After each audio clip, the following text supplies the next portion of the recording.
the African invasion of Spain. The Africans, Berbers, and Arabs gave Spain the greatest material civilization it ever had before or since. Yet, the Africans, Berbers, and Arabs so depressed Iberian or Spanish culture to the point it hasn't recovered to this very day. If you go to Spain right now, when they point to some achievement, it is some achievement the Moors left behind. They still hadn't recovered. I say every invader depresses the culture of a people and takes more away ultimately than they gave. I'm talking about the Europeans coming to the world, doing the whole world more harm than good. And if he say he is the bringer of the light, he is a liar and a hypocrite, because he brought no light, he put out the light. And that he is in a position right now of losing the world, and each time he called an age his golden age is that age when he has somebody else to exploit outside of Europe. And that he never had a golden age when he had only Europe to feed on. He is being pushed right now to a point where he is being deprived of the land and the resources outside of Europe, when he would rather blow up the world if he can't rule it. And so the people of the world had better protect themselves or prepare to go back and change, because he'd rather enslave it or destroy it if he can't rule it.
The Spaniards have been mixed with African blood even since the Carthaginian time. Because any time a Spaniard say he's pure white, I mean, don't ever laugh directly in his face. I mean, be respectful. I mean, cup your hands and turn your head to one side. They've been mixed with us so long, it's just impossible to find a single Spaniard on the face of the earth who don't have at least a few drops of us. They used to boast about it, but now in this country, you know, and if they can pass the taxi cab test, they try to pass the color test. Don't argue the point, you know. If you can pass it, pass. All right, good luck. Good luck, bro. Don't make no fuss about it.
But again, I understand. You see, you have been taught by Alex Haley and others that your history started in the slave trade. But they don't even tell you how the slave trade started. They blame you for enslaving yourself. They say your ancestors sold you out. Nice statement. So I asked the guy, what country, what was the name of the king? Oh, don't worry about that, they sold you out. As if I don't know that the slave trade started with the Pope of the Roman Catholic Church by the name of Martin V and Reverend Bartolomeo de las Casas on the island of Hispaniola, now called Haiti and Santo Domingo. You see, nobody told you it's time to get sorry, to feel bad when some Haitians were being slaughtered on the coast of Florida. That's what it is. If you send a people back to sea on the condition where they were, that's genocide. But you see, you didn't feel anything because you weren't taught to realize that the Haitians are your brothers and sisters, because you don't know that the first Africans to be brought in slavery was not taken from Africa, but from Spain and carried to Haiti, then called Hispaniola in 1506 under the aegis of the Pope of the Roman Church and Bartolomé de las Casas. But how did you get in Spain? That was 1506. But you went into Spain, which was then called Iberia, Spain and Portugal and southern France, as conquerors yourself in 711 under the leadership of Tariq, for whom the Rock of Gibraltar is now named Gibraltariq. Nothing in your education, because there's nothing in your textbooks about any of this. So you'll have to go to Spain. Luckily, at the University of Barcelona, where I attended for 2 years, there are these documents, and I had never known anything about them. I hadn't known that the Africans called Moors had ruled Spain from 711 until 1485. The last of them losing power at a place called Granada. I was always wondering, why is it that 90% of all the songs coming out of Spain was singing to La Morena, the black woman? So how come in this country 90% of all the songs, the records, the tapes, everything is La Morena this and La Morena that? It is when I went there I found out La Morena raised hell in Spain.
But we can start with that, because there is where our institutions of learning has decided to start civilization.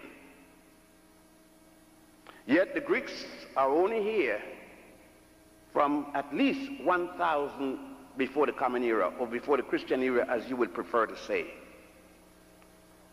Let us just, for example, cite one. And that particular person would be Hippocrates. And I'm sure that you heard of Hippocrates. And when you consider that Hippocrates wasn't born until 333 BC, or before the Common Era, Yet in your education, you were told that Hippocrates is the father of medicine. That's a lie.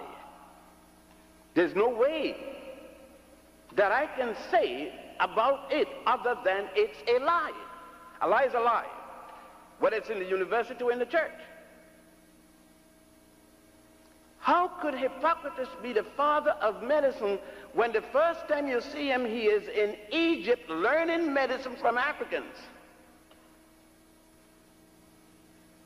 There are numerous papyri, medical papyri on medicine.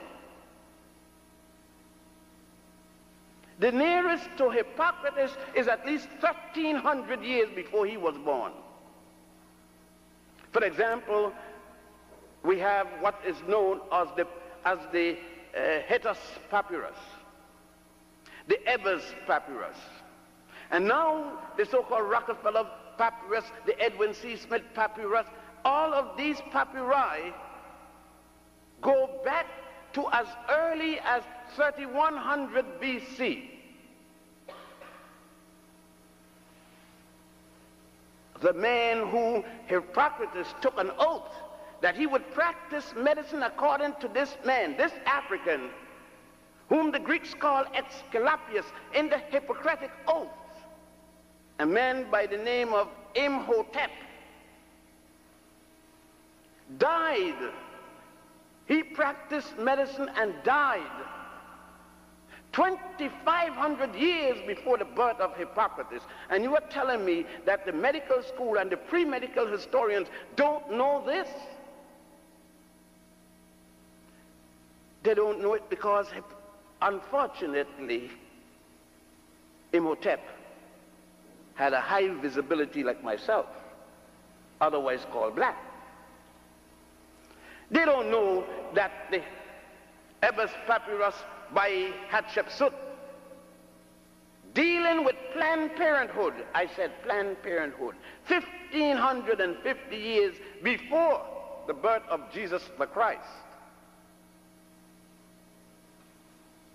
is out there, when every medical journal in 1961 published copies of the Ebers papyrus. And we could go on with the papyri with respect to all kinds of diseases that the Africans had produced, both in Egypt and Ethiopia and Sudan, and a place then called Puanit, now called Somalia. But that would be satisfactory, but let us take the kind of education that we do have. We are in a chapel, and we have been told about an immaculate conception and virgin birth. We have been told about the beginning of the world with Adam and Eve. We have been told about a man by the name of Cain who slew his brother Abel. And we have been told that all of these things only happen once. And they go back to the Old Testament, or otherwise called the Torah, or the Pentateuch, or the Chumash. Those are names for what you call the Old Testament. But we have never been told that they are only copies of stories that predated them by thousands of years. Let us put them. And those who teach them, if in fact they did any research, must know their lives. That is providing that they have never gone to Egypt or to Ethiopia or to Sudan to see the living proof. The writings on the tombs, the writings in the pyramids, what is called the pyramid text and the coffin text. That is providing that they have not seen the holy scriptures of the Africans of the Nile Valley, otherwise called the Egyptian Book of the Dead, or as Budge called it in his translation of the hieratic writing, or the Egyptian Book of the Coming Forth by Day and by Night. In the temple of Setaiwan, for example, at a place called Abydos, Not only is there the writings of an immaculate conception 4,000 years before the story of Mary, but it is there in picture form. Are we to say that the theologians of Judaism, Christianity, and Islam have never once taken a trip to Egypt, from whence these things were taken?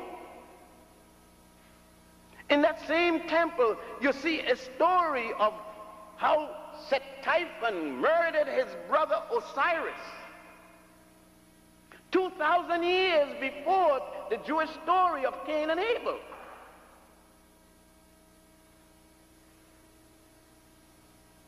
And we are told that an African from Egypt by the name of Moses, born in the city of Goshen, that's still Egypt. Egypt is in Africa, by the way. The last time I saw it in January.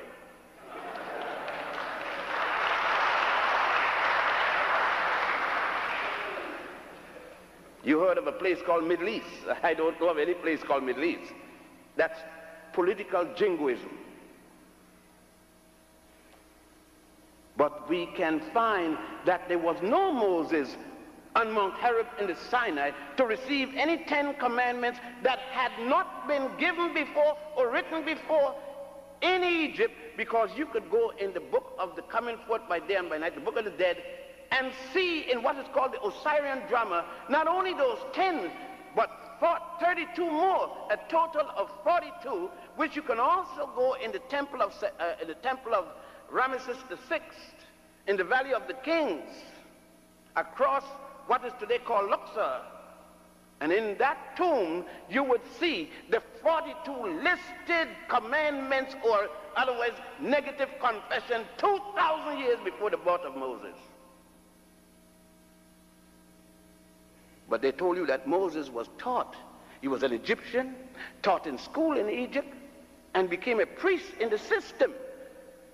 Could you have been born in the United States of America, went to kindergarten, then elementary school, junior high school, and never heard of the United States Constitution?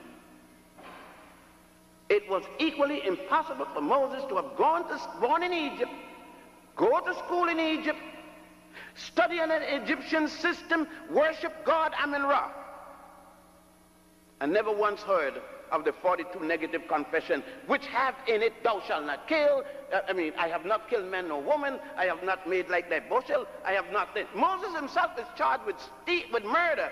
His brother Aaron is charged with theft. 40 years before they reached Mount Sinai, then somebody had a law against theft and against murder before he reached Mount Sinai. Where did they get it? But you weren't taught anything about this. All of this information have been suppressed at a place called the Council of Jamia and the Council of Nicene in 325 AD, when Constantine, the Roman emperor, conquered North Africa, took over the role of the Christian church, which started in Alexandria with Pantheus and Boethius, not in Rome. But this too you have not been taught. You have not been taught that the three people who died first in the name of Jesus the Christ were 3 African women: Felicita, Nymphano, and Perpetua. Who told you that the first university built in all of Europe was built by Africans called Moors at the university, what is called the University of Salamanca in Spain? Check it out. Europe's first university. Not only the stones were put together like the stones in most of the building and the bricks in most of the building here. I'm not talking about that aspect of only the building. I'm talking about the educational system is nothing but a copy of the University of Djenne, D-J-E-N-N-E, of ancient Ghana, which was burnt down and rebuilt as the University of Sankore in the city of Tumbat, which the French later called Timbuktu, then carried as the Africans call Moors, conquered Iberia, now Spain and Portugal and southern France, and established in there the university system. And as I said before, it was not the first. The earliest of the Greeks were trained in a place called the subordinate lodge of Croton and Delphi. Subordinate lodges of the Grand Lodge in a place called Waset, which the Greeks later changed to Thebes or Thebes. The current Arabs changed it to Luxor. But did you get that in Greek philosophy? Did you get it in Greek history or European history? None whatsoever. And how did you get Hannibal Barca and his father Hasdrubal Barca and his brother and his father, rather, Hamilcar, his brother Hasdrubal? How did you receive it in the educational system? How did the textbook show it? It showed it as they were not Africans. What they said is some Phoenicians came from Phoenicia, and Carthage, which they later called Carthage, was in fact a Phoenician country. 80 people came from Phoenicia with a woman named Elisa, which Virgil called Dido or Dido in his little play about it. And those 80 changed all the Africans into Phoenicians. And thus we are taught that the Africans of Carthage were in fact Caucasians.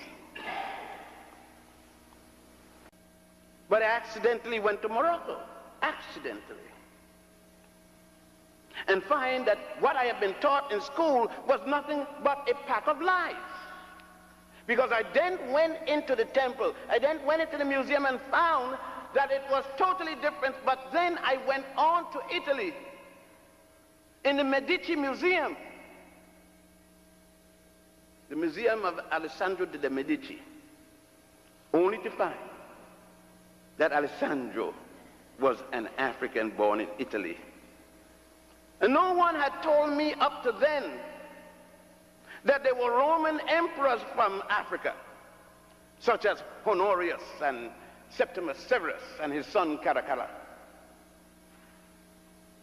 No one had taken time to explain to me anything about the Greeks coming to Egypt and to Nubia and to Ethiopia, depending on who they were, to receive their earliest education, those who had not gone to a little colony, a little enclave in what was then called Lebus, now called Libya, to receive their first glimpse into education taught by Africans. So in my further examination, I was dealing with 3.14. All of you here in engineering knows what it's supposed to symbolize. They say it's pi. And I was taught that it came from the Greeks. And you know, I believed it. What else could I do? The teacher told me. And then when I went to Ethiopia and to Egypt and to Nubia, in the ancient records of the ancient Africans of the Nile Valley Africans, there was pi being used 2,000 years before there was such a place as Greece. The first writer of Greece that brought Greece into civilization, because they said the demarcation between uncivilized and civilized have to do with the time when you start writing history, they call it, prehistoric and historic. And Homer is the Greek first writer. And Homer said that even the concept of God, Zeus and Apollo, came from Ethiopia. So when you get in the Greek fraternities and sororities, just remember what Homer said. You must have dealt with the Iliad and the Odyssey by now. But again, why is this so? And I said to the students today at the high school, even the paper you write on shows your heritage and your history. It was in Egypt, Ethiopia, and Sudan that the first papyrus paper was created, not rice paper in China. Just as it was in Egypt that engineering, Sesostris II, you are engineers, many of you, Sesostris II changed the flow of the Nile. That S-turn you see there was placed there by African engineers in 2250 BC. There was no Jesus yet, no Adam and Eve story yet, because that came out of the Sanhedrin in 700 BC, just yesterday, when the African engineers was changing the flow of the Nile. Hydrographic engineering, there was no Adam, no Eve yet, no Jehovah, because Abraham, the first Jew that brought out the concept of a Jehovah, wasn't even born. The Africans had already worshipped Ptah, P-T-A-H, Amin-Ra. You still say Amin at the end of each prayer, and they told you it means so be it. That's a lie. Amin was the god of the north. God Amin with God Ra, and called Amin-Ra. Thousands of years before there was a Jehovah, Jesus, or Allah. Muhammad ibn Abdullah wasn't born until 570 of the Christian era. Pontius and Boetius, that started Christianity, wasn't born until 50 AD.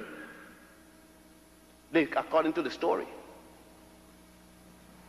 And Abraham, who started the concept of a God named Jehovah and Adam and Eve's story, wasn't born until 1760 BC. The Africans of Egypt and Ethiopia and Nubia were already in their 13th dynastic period. No different than the lie they told us that the Jews built the pyramids. Which one? The little one in their bathtub? There are 72 pyramids throughout Egypt. The first one was designed, engineered, and built by the multi-genius, first one known in the world, Imhotep. That was the 3rd dynasty.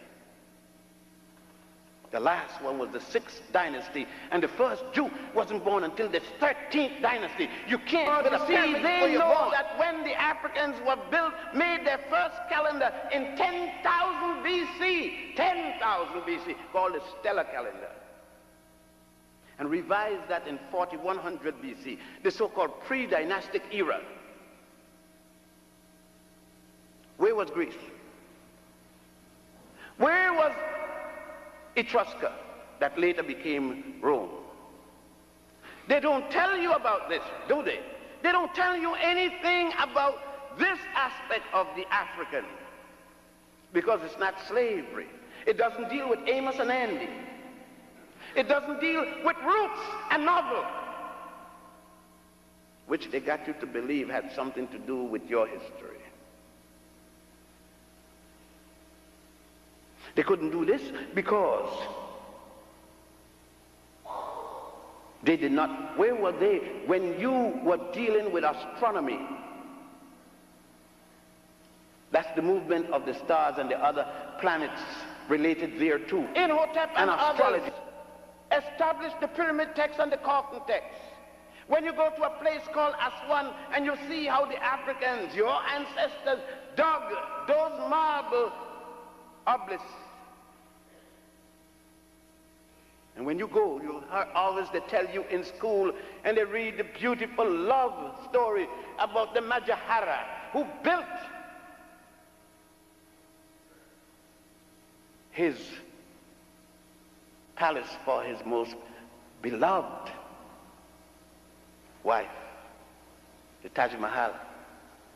They didn't stop to tell you that thousands of years before that, a pharaoh by the name of Ramesses II not only built a temple out of hewn rock, bigger than this place,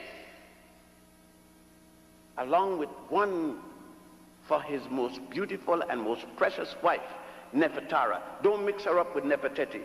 Nefertiti was the wife of Amenhotep IV, who changed his name to Akhenaten. That's the 18th dynasty. I am talking about Nefertara, the wife of Ramesses II. That is the 19th dynasty.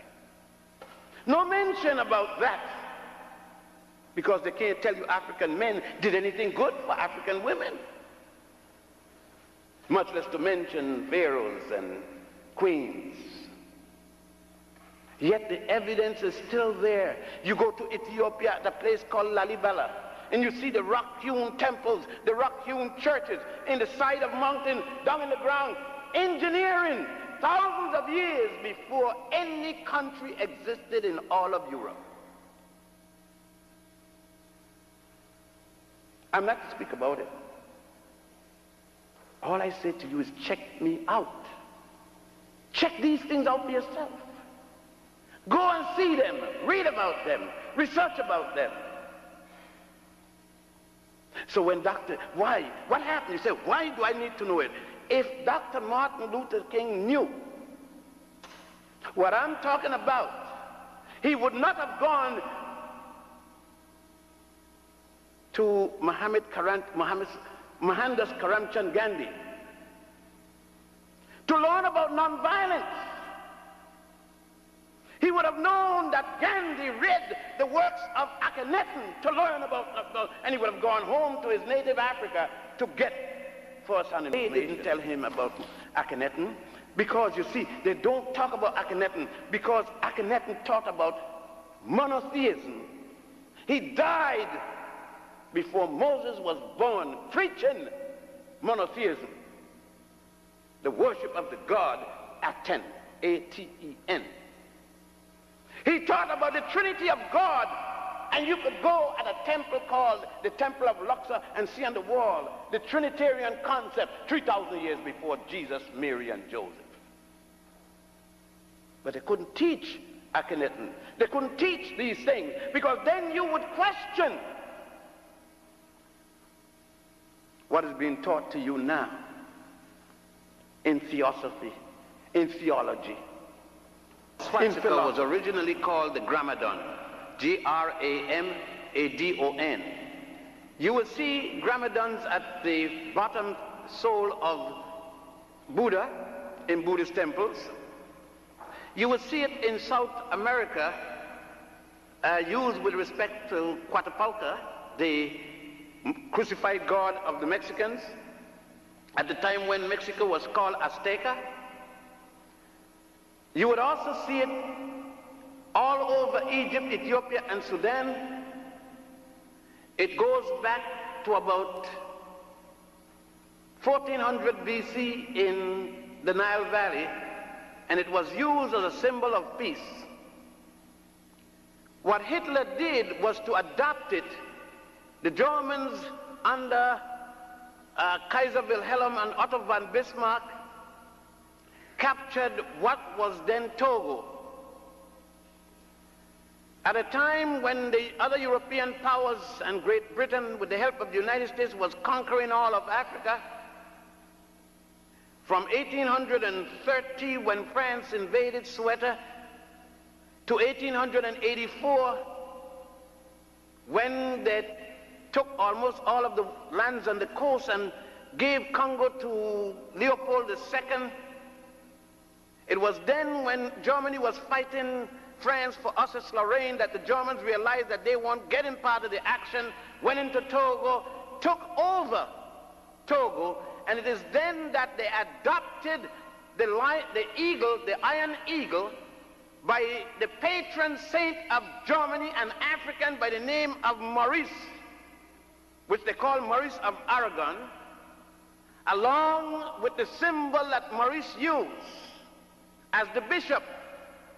You would notice if you go to the Museum of Natural History in New York, you would see a Togolese garment from the 14th century with the Gramadon and the Iron Cross and the eagle, which the German adopted from their colonial underlings, the Togolese, and that's where it came from. The educational system of the Nile Valley, centered at the Grand Lodge of Wasset, which is now called Luxor by the Arabs, is that every discipline, a child went in at age 7, a young boy, and he was not completed with education until age 47. He never left. It took 40 years to train an educated man who left with the title priest. So within that 40 years, he learned everything there was. And as such, he even influenced the Pharaoh because he decided most of the things the Pharaoh had to do. Thus, engineering, law, medicine, science, mathematics, everything was done and taught in the mystery system. And those students coming out of the mystery system were sent around the nation to be the teachers. So the mystery system was the educational system of the entire Nile Valley. Not only Egypt. Egypt became the zenith of what took place, the high cultures along the Nile. And so that's how the mystery system. Now, in order, like any society, there are a group of elite within the educational system. And they became the elite. Thus, it was necessary for them to have, quote-unquote, passwords and so forth, to maintain secrets amongst each other. Because education, believe it or not, is not for the masses.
come the movement, even when the Egyptians are defeated, their ideas and sciences enter Europe.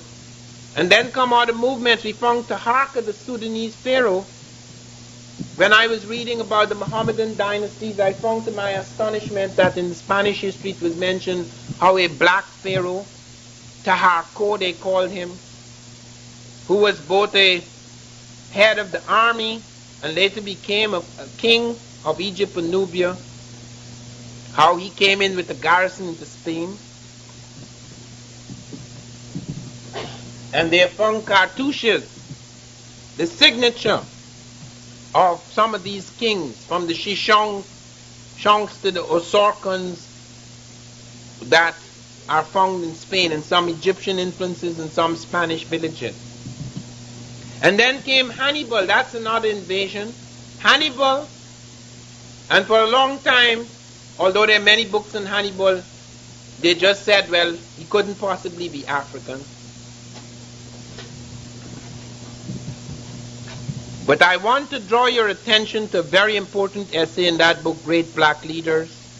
There's an essay on Hannibal that is very important, and there you will see for the first time the actual photograph of Hannibal as found in a coin. Now, there are many of these coins, okay, and all of them have Africoid faces on them, but this one is a special one.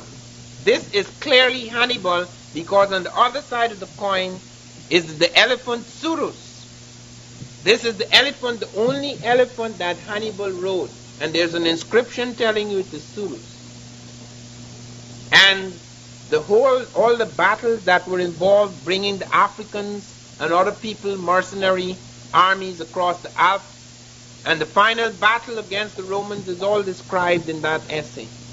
For 10 years, Hannibal held power over a great part of Europe.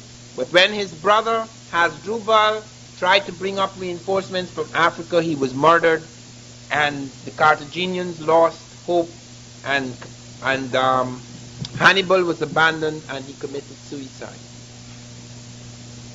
But very significant was the eventual movement in Europe by the Moors, and I want to say a lot about the Moors. The Moors, that there again greatly misunderstood. Who are the Moors? A mix of people. In the Sahara, there were people known as the Garamantes. These are indigenous black people. However, there came in some fair-skinned Libyans. They're both black Libyans and fair-skinned Libyans. These people came in and they were known as the Tawny Moors. Okay, the white Moors or the Tawny Moors, but the vast majority were black Moors, the Garamantes. Then, at first, the Arabian Peninsula was peopled strictly by blacks. Then came another group coming in, and by the time of Muhammad, the blacks were a minority in Arabia.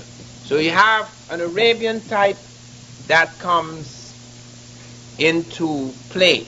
You have two types in Arabia, both a dark-skinned type and a fair-skinned type, in the time of Muhammad. And in fact, it is the fair-skinned type that runs against Muhammad and pushes him into Ethiopia. Muhammad runs into Ethiopia, just as Jesus went to Egypt. Both prophets go into the fastnesses of Africa when they were in trouble. And you find Muhammad retreated into Ethiopia, he and his disciples, and eventually charged back again and conquered his enemies. After his death, the ideas that inspired him were to spread over the world. It was to spread over the world because many of the Mohammedans or Muslims came into various parts of the world and tried to convert people. They went into India, they attacked India. They went even as far up as into China. They went into Africa. They intermarried with Africans. And eventually, the major part of the story occurs around 711 AD, when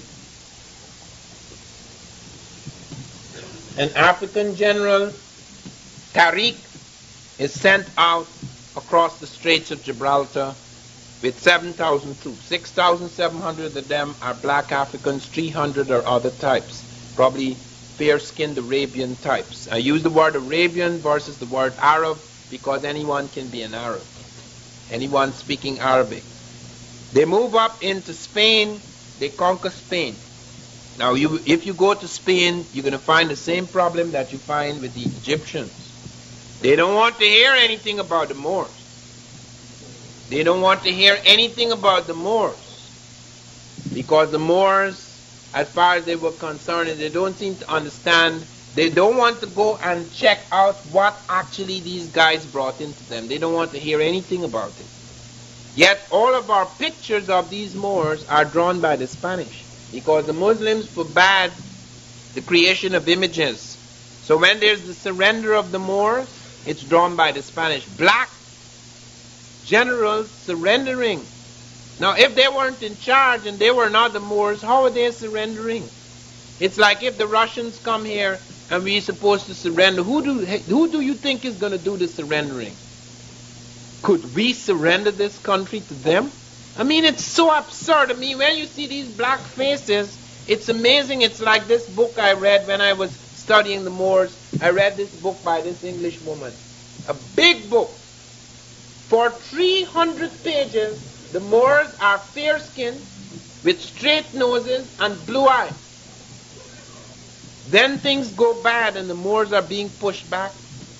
And one stage is a big battle, and then you suddenly the sentence, tremendous slaughter of the Africans. Where the hell did they come from? I mean, with not a pause, no flutter of the eyelid. Now the thing is going down. Everybody is black. You find it in England too. You find it when you go into the museums. As soon as they reach the point where the Sudanese pharaoh, they have period of decline. Period of decline. Okay, it's going to the dogs. It's going to the blacks. And there is no, I mean, I'm telling you, this thing has become so, it's become a reflex. They don't even realize there's anything. I cannot imagine what an impact the Moors had on Europe. Greece and Rome, their glory had long faded. Egypt, Europe had fallen into a great sleep. Europe was so backward that a disease had struck and killed half the people. It was worse than AIDS. They had no protection. Public baths were unknown in Europe. Disease spread like flies. It was unbelievable, the low level of Europe. There was not a lighted street in Europe. There was not a paved street in Europe. The kings in Europe lived in barns. Then came the Muslims. They set up these fantastic mosques. Unbelievable things. If you see them, some of them today, they're absolutely unbelievable. They introduced public baths, unknown in Europe. Public baths. They introduced public libraries. There were private libraries in Europe for the elite who read and wrote, the few who read and wrote. There were no public libraries for the people. Europe had 2 universities. The Muslims introduced 17 universities into Europe.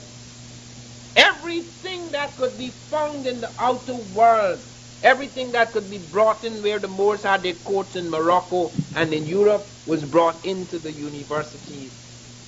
Everything was translated into Arabic, which, by the way, was invented by Abul Aswan, an African. It's in the diaries of Ibn Khalikan, because that script was created at the time when Arabia was largely black. It was not largely black at the time of Muhammad. And there were major figures in the Muslim. The right-hand man of Muhammad was a black man, Bilal. Some people claim Muhammad was black. Arabs, they are to respect blacks. They are to treat them as equals. He also said the same thing about women. He wouldn't say that some of his family he didn't have family in his extended family who were black, but his right-hand man, Bilal, was black. And many of the major figures at this time are black figures. That thrust into Europe brought 4 dynasties, and the last 2 dynasties were actually created on the Senegal River. The Almoravid and the Almohade dynasty, those were overwhelmingly African dynasties. The first dynasty, the Umayyad dynasty, had major African elements. The Abbasid dynasty didn't last at all. It lasted 6 years, when the fights which have been going on up to the day, the Sunnis and the Shiites practically killing each other. After the Umayyads established a dynasty, the Africans and Arabs established a dynasty. The royal family was holidaying in Damascus, and the Shiites killed 76 members of the royal family and seized power. And then the Umayyads retreated, Abdurrahman retreated back into Africa, brought a great African force back and smashed the Abbasids' renewed power. And he insisted that everybody should live in harmony, that they should not take spite against that Christian, Jews, and Moors should have equal rights. He also insisted that one thing he did insist, he did not, and this is one thing people say, well, okay, but you invaded Europe too, so what are you talking about us invading you? Well, we, the Moors, of which we are a critical part, did not destroy the legal system of Spain and Portugal, did not destroy their churches, did not destroy their language, did not destroy their humanity. So that is not the same thing. Invasion is something everybody expands and invades, but it's not natural to treat people like dogs, like chattel. That was very special. Even in the Romans, when they had slaves, they had laws governing the slaves, far more sophisticated than the laws governing Negroes, quote unquote. So it's not the same thing. That claim cannot be made. That cannot be thrown in our faces. And look, the things they brought in, everything that could be translated. Out of China they brought gunpowder. Out of India they brought the numbers. Europe did not have numbers. It had a number system, but it did not have ciphers. The Romans, more advanced even than the Greeks, had letters for numbers. 1 is 1, 2 is 1, 1, 3 is 1, 1, 1, 4 is 1 V. V is a letter. 5 is V. 6 is V1, 7 V11, 8 V111. That's how they counted, laboriously. The early Africans, the Egyptians, had ciphers. Greece did not. Rome did not. And who do you think brought the ciphers we're using today into Europe? Not Europeans. Europeans didn't invent 1, 2, 3, 4, 5, 6, 7, 8, 9, 0. Some people claim it came out of India. And recently, about a year ago, someone brought to my attention that at Saqqara, there's a stone in the step pyramid of Saqqara which carries the shape of these numbers, and that Imhotep, at the time of Imhotep, these ciphers are listed alongside of the common ciphers. But we have no dead proof of that. I have sent that around to 6 black mathematicians and no one has yet replied. It is possible one day we will be able to solve it, but one thing is quite clear, it is not European. So comes things from all over the world, the compass, the astrolabe, the ciphers, the calendar, all of these things coming from, and then you're going to hear about how we did it all. We made the world. You see, these are the little people who were backward and did not have a brain like ours, did not have as many convolutions in their brain. Even scripts, which we take for granted, how Europe became so literate. Europe was 99% illiterate the time the Moors attacked in 711 AD. So was the rest of the world. Small cliques everywhere read and wrote. The large amount of people did not. With it was the Muslims who made education important. They made it necessary at a certain level you had to have education. And guess what they introduced? The Africans and Arabs coming out of Morocco and other parts of Africa and Arabia brought into Europe a whole lot of things. Air conditioning for the first time. Bringing water underground pipes bringing water from the mountains for the first time. Baths, public baths for the first time. And bringing so many things, all the great fruits of the world, strawberries and lemons and dates and all of those things introduced into Europe for the first time. The silk industry introduced to Europe for the first time. The rice industry introduced into Europe for the first time. And all the things like us today, for example, in sophisticated Japan, the best cameras, the best radios, the best cars, etc. It's so frightening that at that time the best things in the world were where the blacks and the Arabs were. The tanneries of Morocco, the sashes of Almeria, the carpets of Tulala, the steel of Damascus, all where the Moors had their centers, that is where the best things were. They introduced optics. The first eyeglasses in the world were made by the Moors. The first experiments with the camera, although it was not yet perfected, was made by the Moors. And we never hear anything about that. They wrote long agricultural treatises. All these things were introduced. The first lighted streets in Europe, the first paved streets in Europe were made by the Moors. And all this in 1492 came to a brutal end. It came to an end before. It came to an end around 1230 AD when the Moors started to retreat until they were left with one place, Granada. And in 1492, the same year Columbus sailed for the Caribbean, came the forces of the Spanish, defeating the rest of the Moors who had been split by battles between the Sunnis and the Shiites. They were weakened. The slave trade had weakened, had already begun to affect other parts of Africa. And then eventually you find the fall of the Moors in 1492. And that fall was a tremendous fall because it was to change so many things. And the most important thing it was to change was the attitude of the world towards people of African descent. Because there was a deliberate attempt to destroy everything, to destroy even the memory of that time. In 1492, Cardinal Ximenes ordered everything to be burnt that was Arabic. 84,000 manuscripts at the time when the printing press had not been invented. And when a manuscript, there could be no more than 2 or 3 of a manuscript, all that was burnt. Deliberate destruction, just as in America. There were 3 massive burnings of books. And so we look back to that period and people could come and tell us, but what did you do? What did Europe do?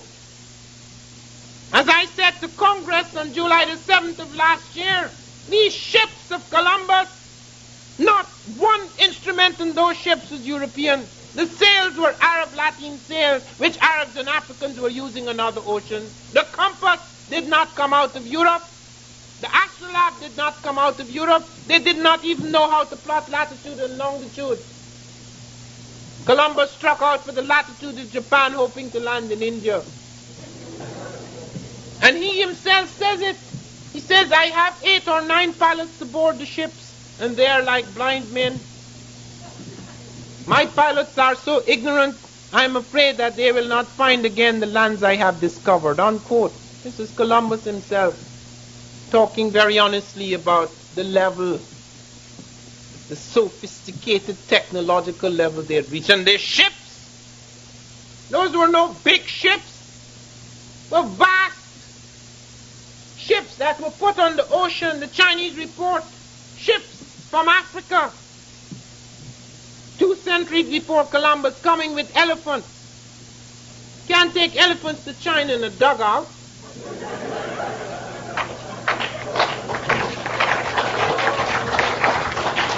And as I said, and it's very important that among the tapes that you should get a copy of the tape on Van Sertima before Congress, because then you hear the whole story. You hear all the voices in the chamber, etc., because I did embarrass them.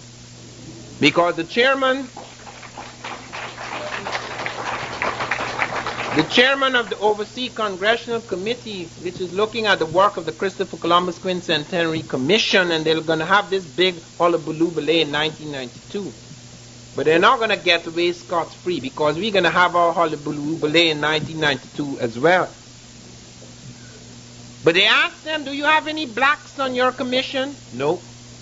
Any Native Americans? No. So how could it be an American celebration? Who are you celebrating?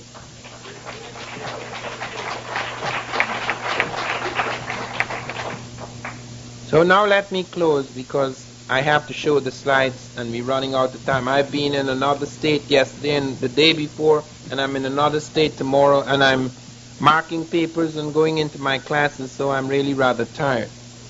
But I want to close by saying that the story of the African presence in Europe is one of the most unusual stories. It is very, very central and pivotal, and it is central and pivotal because of the fact that Europe has dominated us for the last 5 centuries and has brought us to a point where, even though we've gone beyond slavery, naked, brutal slavery, there is a slave master walking about in our heads. We have become our own slave masters. We have that policeman walking about in our heads. And we have a situation now where, even though the facts are coming out, it's as if there's a resurrection of facts. We are still in that state of death, that state of sleep, in which we have been for centuries. And let us therefore remember, this is the one thing that struck me tremendously, was that towards the beginning of this century, there was a town in the West Indies. I can't remember where at the moment, but there was a volcanic explosion. And only one man survived. He was a prisoner. He survived, Montpellier, thank you. He survived because he was slightly on the ground. He survived because he was half away from the disaster on the surface. That is the black. And that is the message of this century. That when the volcano erupts, that blows away this crust of lies, let it be that whatever else happens, that magic, that beauty, that power that exists within us, imprisoned though it is now, will be the thing that will survive. Thank you very much. There are many sculptures found in the caves of Europe about 55,000 years ago. This is one of them,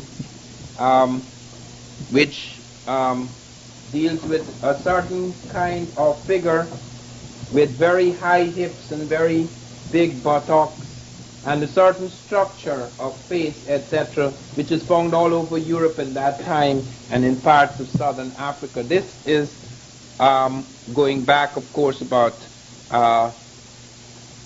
55,000 years ago. Next.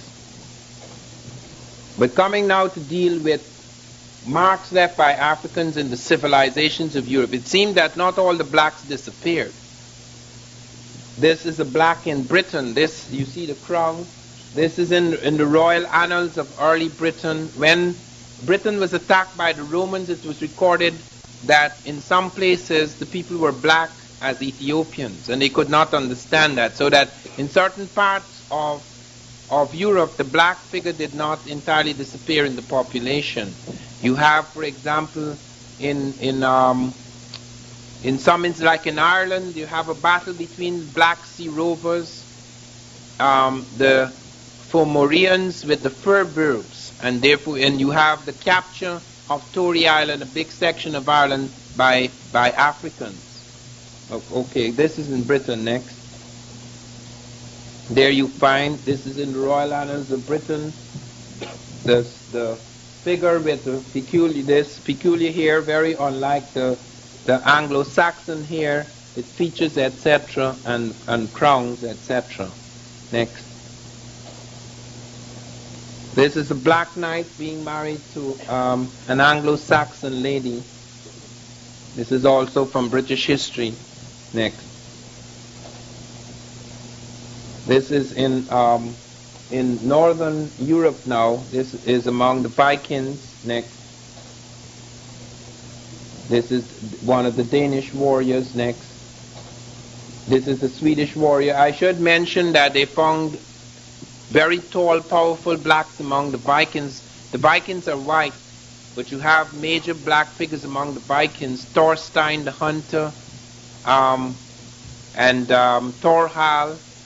These are powerful black figures that appear among the Vikings. And Gormund, the king of Ireland, one of the kings of Ireland, was black. Next. This is in Crete now, which had a profound influence, Minoan Crete, which had a profound influence on Greece, apart from Egypt, and Schliemann and Evans, who excavated Crete, came to the conclusion that this was an African civilization, or largely African civilization. Here you see this goes back more than 3,000 years. You could see the drawings of blacks. Next. This is the war party. This is the navigation scene.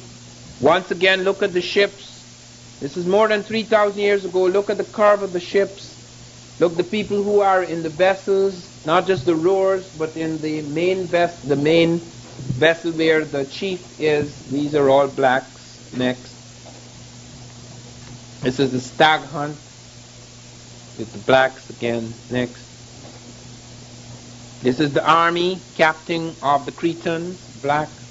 Next. This is a priest, Pylos, in Crete, black. This is to have a profound influence on Greek civilization, not just the, as I say, not just the Egyptian. Next. This is the god Bes with African type features. Next. This is Isis and suckling Horus. This was to be the prototype of the Black Madonna, which was to be found all across Europe. Even the Roman Emperor Caligula, that lunatic, had a shrine to Isis. Next. This is Isis again, arms outstretched. Next. This is the Black Diana. This is found in Europe. Next. Here again you see the Black Madonna. Face is changing now, where the face is becoming a little more European, but the black thing is retained. Next. And the idea. Here one very striking. This is in Spain. This is the Black Madonna and Child. These served as images of Mary and Jesus for many centuries until the time of Michelangelo. Next. This is the Black Pope, Pope Miltiades. This is a portrait done more than 1,000 years ago. It's been removed from the church. The Vatican probably has it, the original. This is 311 to 314 AD. This is the time during which Constantine was converted. Next. There are 25 saints in the Roman Church which are black. This is one of the most famous, Saint Maurice. This was the patron saint of Germany and Austria until the time of Hitler, when he was removed. Next. Here is Saint Maurice, very famous saint of the Roman Catholic Church. Next. This is Saint Benedict the Moor. Next. These are now one or two blacks who became very famous and boasted about their black blood, mixed blood. Alexander Dumas and Alexander Dumas Père became a very famous swordsman and lover and writer in France. Next. This is a black community found in Russia. Russians do not understand how they got there. Okay, that was found about 50 years ago. Next. This is the boy who was adopted by the Russians, the Tsar of Russia, Peter the Great, who adopted a black boy and kept him in his court. He came to be known as Petrovich Hannibal. It's not to be confused with Hannibal the warrior. This is Petrovich Hannibal. He was made general-in-chief of some of the Russian forces, He was also appointed head of the International Commission by the Russians to negotiate a treaty between Sweden and Russia, a border dispute between Sweden and Russia. He also was an engineer. He was tutor in mathematics to the Crown Prince of Russia, and also he was responsible for a major section of Russia because Tsarina Elizabeth put him in charge of a great section of the peasantry. So he was greatly respected. He is the maternal grandfather of Pushkin. Next. This is Pushkin, who boasted about his black ancestry. He became the most famous poet in Russia. He transformed. The reason why he became so important is because he started to write for the people. The Russian language was only used by as a literary language. The Russian language is used by many people, but as a literary language, it was not used a lot. French was used. It was disrespected by a lot of the Russians until Pushkin wrote, and Pushkin made the language come alive, so that he became very famous. He, however, started to write for the people, causing disturbances, so that the Tsar threatened him. He persisted, and he was banished. And then they felt sorry for him, and he was brought back from banishment. But after that, he was told not to write again, and he became a playboy and started running about the place with a lot of women. Eventually, he married a woman who had a love affair with a Russian officer, and Pushkin challenged him to a duel, and he was stabbed in the stomach, and he died. But the Russians were so afraid because of his popularity that students were forbidden to cut classes on the day that Pushkin died. But for many days afterward, thousands of Russians filed past his bier. Next. Here's the Black Venus. Next. There was a great fascination with the black woman. So many of the painters drew naked black women. And black women became to represent the most sensual woman in the world. And as a result of that, many of the noblemen and kings desired black women. And there were lots of affairs between kings and black women. This is particularly true of the French kings and the Portuguese kings. It's also true of the Italian noblemen. You find, for example, the Medici as well as the Gonzagas, the two most powerful and richest families in Europe. They both had black women, and as a result of this, you have the next slide. You have the Duke of Florence. He was the son of a pope, the liaison between a Pope Clement VIII, who was Cardinal de' Medici, and his mistress, producing the Duke of Florence, who was put in charge of a great part of Italy. Next. This is the Black Nun of Moray. This is the result of a liaison between Queen Therese of France and a black man in her court called Nabo. She had been very jealous because her husband, Louis XIV, was having an affair with a black woman, and to spite him, she had an affair with Nabo in court. And when this black child was born, the King of France said to his doctors, "How could I give birth to a black child?" The doctor said, "You see that black man in your court, Nabo? It is possible that while your wife was pregnant, he looked at her, and the child turned black." And the king said, "It must have been a very penetrating look." Anyway, this led to scandal, and she was smuggled into a monastery where they visited her for the rest of her life. They did not allow her to live in the palace. The Duke of Chartres fell in love with her, but could not get permission from King Louis XIV to marry her. So she was taken back to the monastery where she died. She's known as the Black Nun of Moray. Next. These are figures from the coins. Unfortunately, we haven't yet got, except in the book Great Black Leaders, we haven't got the coin of Hannibal. But these are figures who served in the great Carthaginian army under Hannibal when they defeated the Romans. Next. Next. This shows you the centers in Africa during the Middle Ages where learning began. It's not like the North Africa of today, which has been overwhelmed by a certain type. This was very, very indigenously African, as they say, the Garamantes, indigenous black Africans, and people coming in from Arabia to try and bring about the Muslim conversion. Next. This is one of the chiefs of one of the Moorish sections of the army. Next. Bearers of the veil. This is from the Senegal River. Next.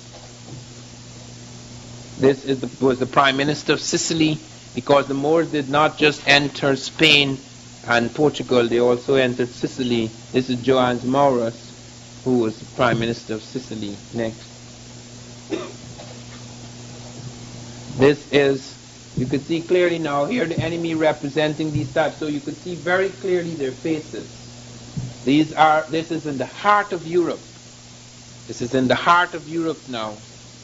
This is about the 10th century, more than 1,000 years ago, blacks coming through Europe. He's clearing the way as the black dignitaries enter into the street. Next. We have a problem there. We've gone back instead of forward. Yeah, okay. Now this is the circumcision ritual, again held in the heart of Spain, where the blacks are having a big festival in the heart of their dominions in Spain. Next. These are black noblemen playing chess in 12th century Spain. Here they are. Okay. Next. This is a black in Morocco. This is probably a painting, but this is more recent. Next. Now this is a very important document.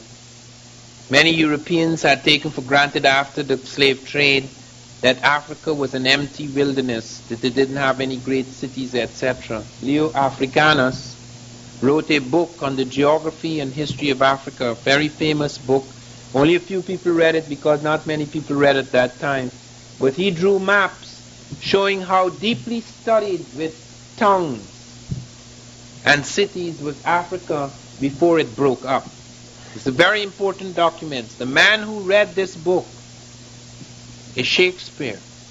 Shakespeare was extremely liberal for his time. Shakespeare, in fact, had a great love, woman called Lucy Negro of Clerkenwell, to whom he wrote an ode. Shakespeare also read very closely about Africa from Leo Africanus, and actual sentences from Leo Africanus appear in Shakespeare's Othello, describing the nobility of many of the blacks in this area.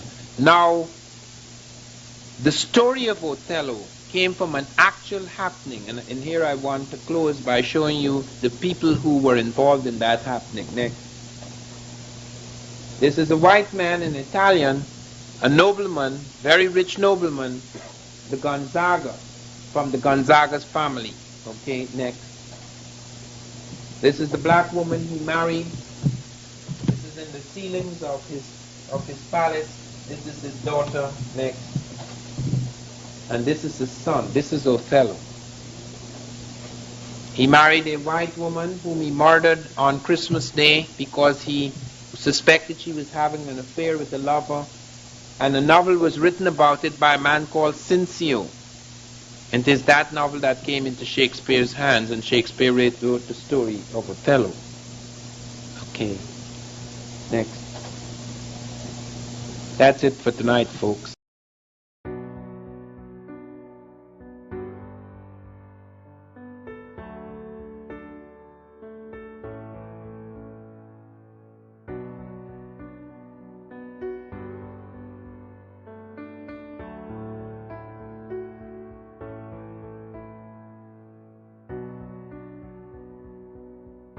To realize that Africa is an exploded star, a shattered diamond, and that its pieces have to be followed in all the continents.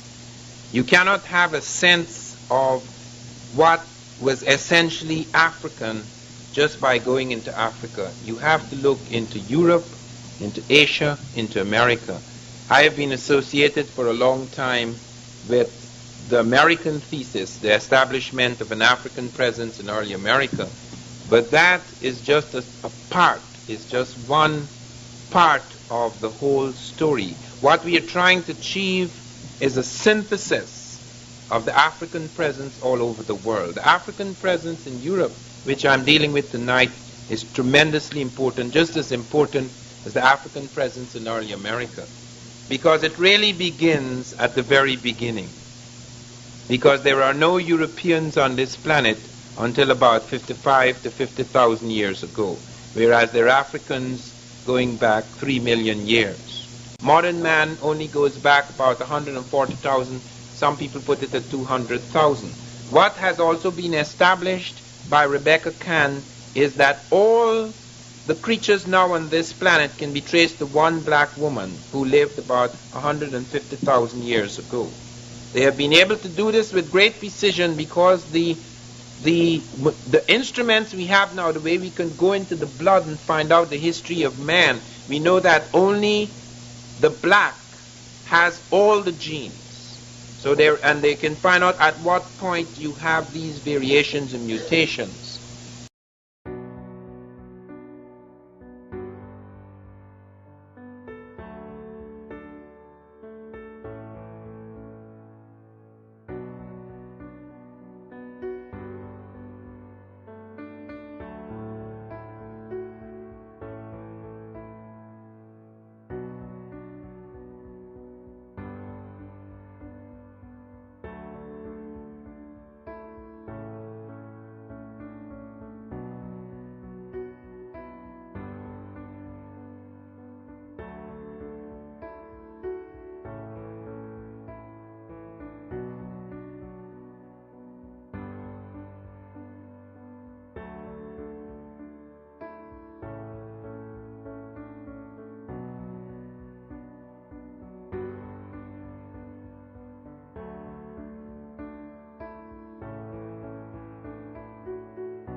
Dealing with the little breakthroughs Africans made in their own continent. They didn't think that I would deal with Europe and show the profound influence of Africa and Europe, because they want to keep that very pure. That is what this whole story is about. We have become the invisible man of history.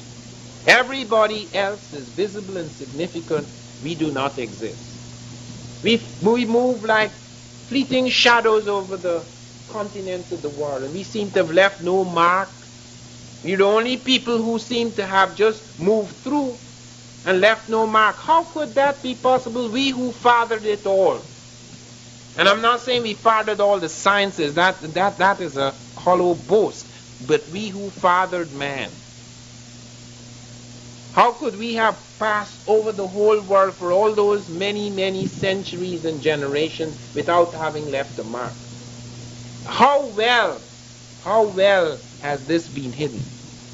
Because apart from the question of Grimaldi man given to Cro-Magnon man, the so-called Caucasoid type, a culture that Europe did not have. At the very beginning, the tools and weapons, even some early musical instruments were left in Europe. Art too.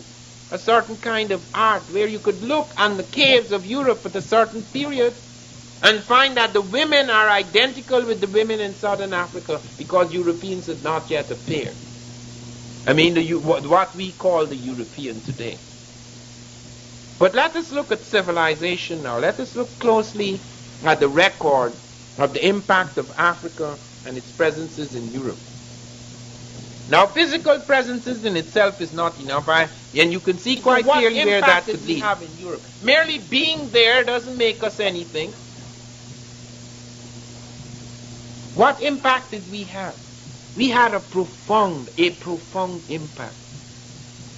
When the Europeans first attacked Africa, and I'm not talking about the latest slave trade period, when the great Europeans, which were then the Greeks, who came much later, who got their thing together much later than the Egyptians, when they walked into Africa and walked into Egypt, they were absolutely stunned. Egypt is not something that you could say, oh, but it happened in Egypt. Like some isolate. It wasn't an isolate. Egypt was the flower of Africa. There were all sorts of strands and threads moving over many, many centuries. We have found some of the hieroglyphs now in West Africa. We have found ritual practices among the Yoruba and the Dogon, which are Egyptian. Not because the Egyptians brought it, but because it was there before it went up to the Egyptians. In other words, Egypt was a child of Africa. It's not the father, it was the child. That is why the word Africa actually comes from Afro-Ika, an Egyptian word that means birthplace. They look back to the south. Even the word for south, Kenti, it doesn't just mean the south, it means the first. It means the beginning also.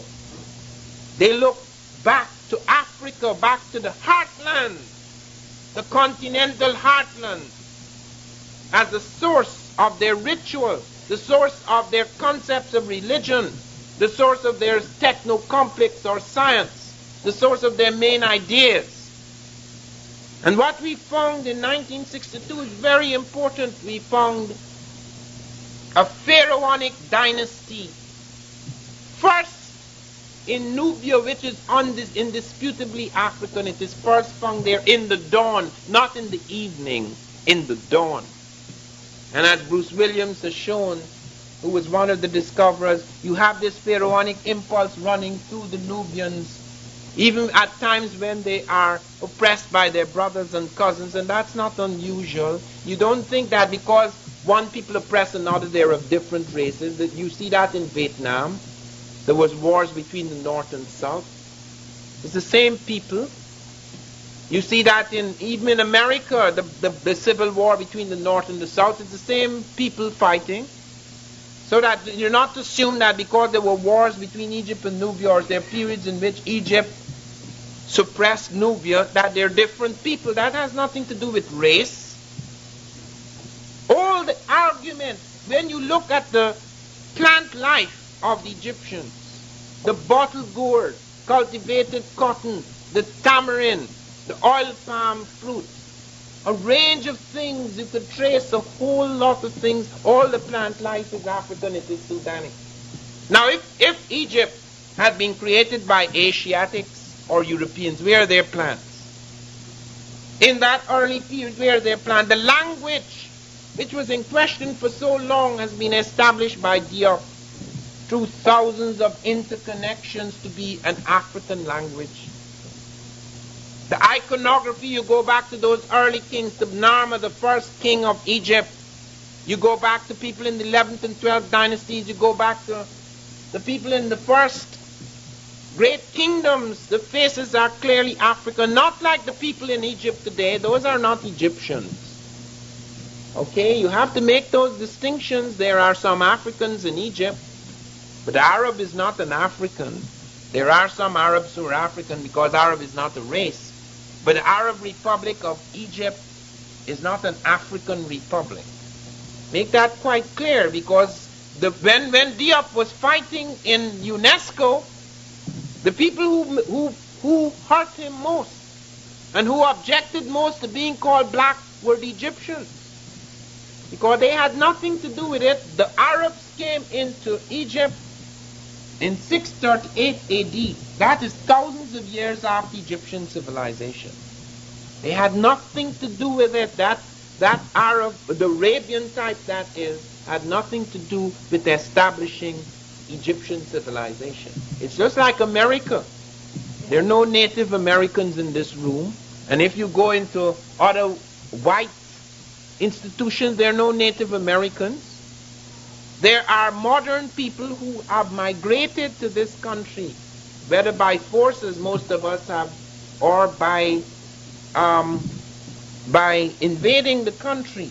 Likewise in Egypt, its culture has been changed. It's speaking another language.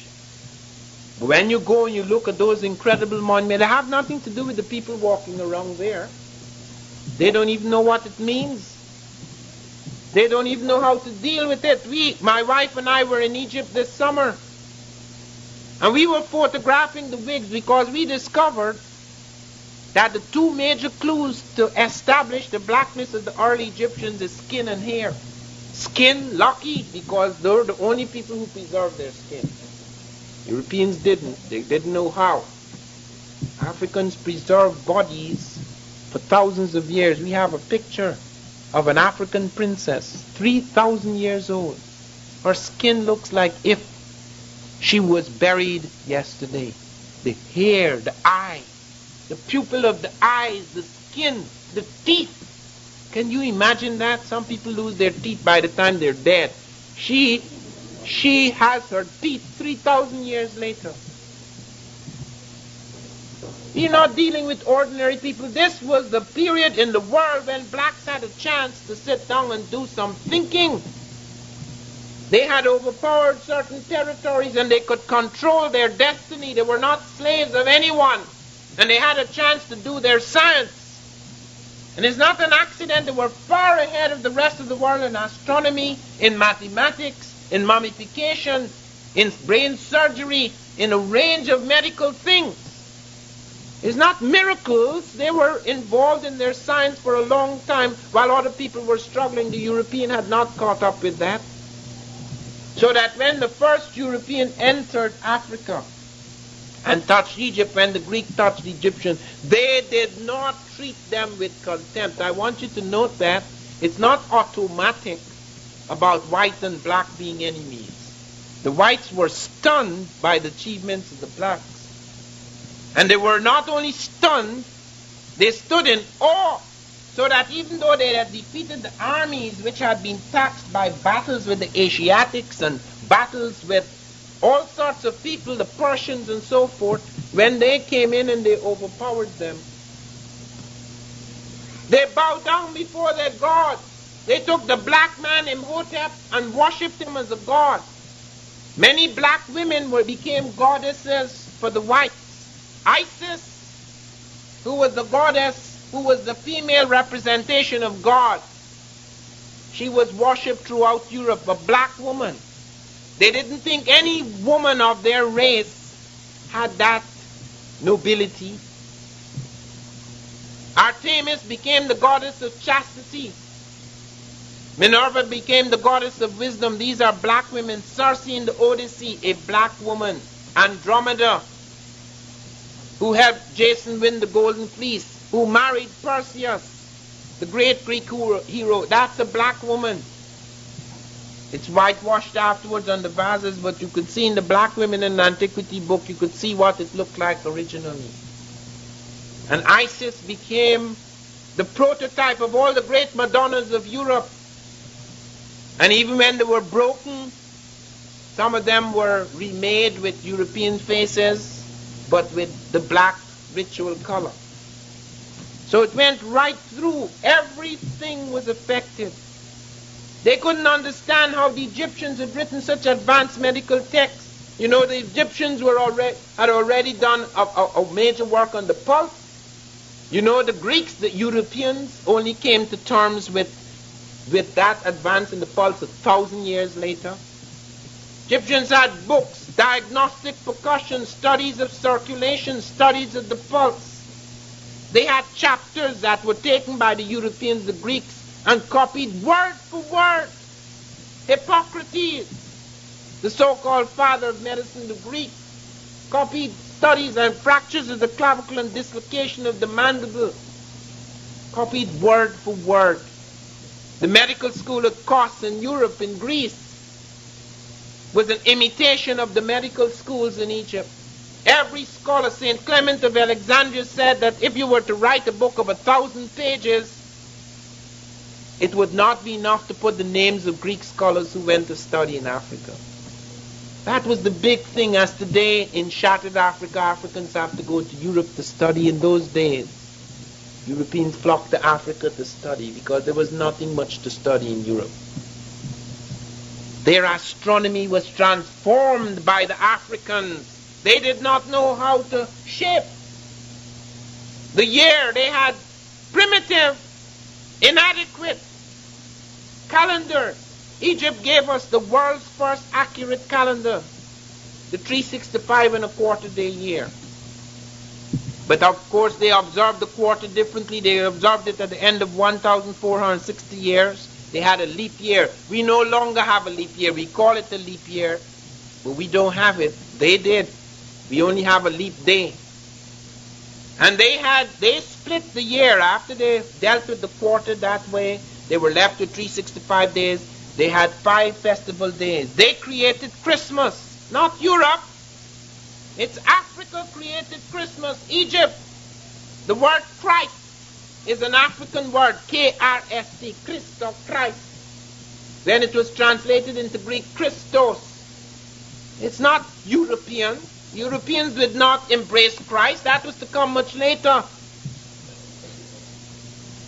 When Jesus was being crucified, it's white soldiers, Romans, who were putting the spear in him, who was putting him up on the cross because the Jews thought he should die because he had outraged the Jewish high priest by doing things and saying things that they found ridiculous.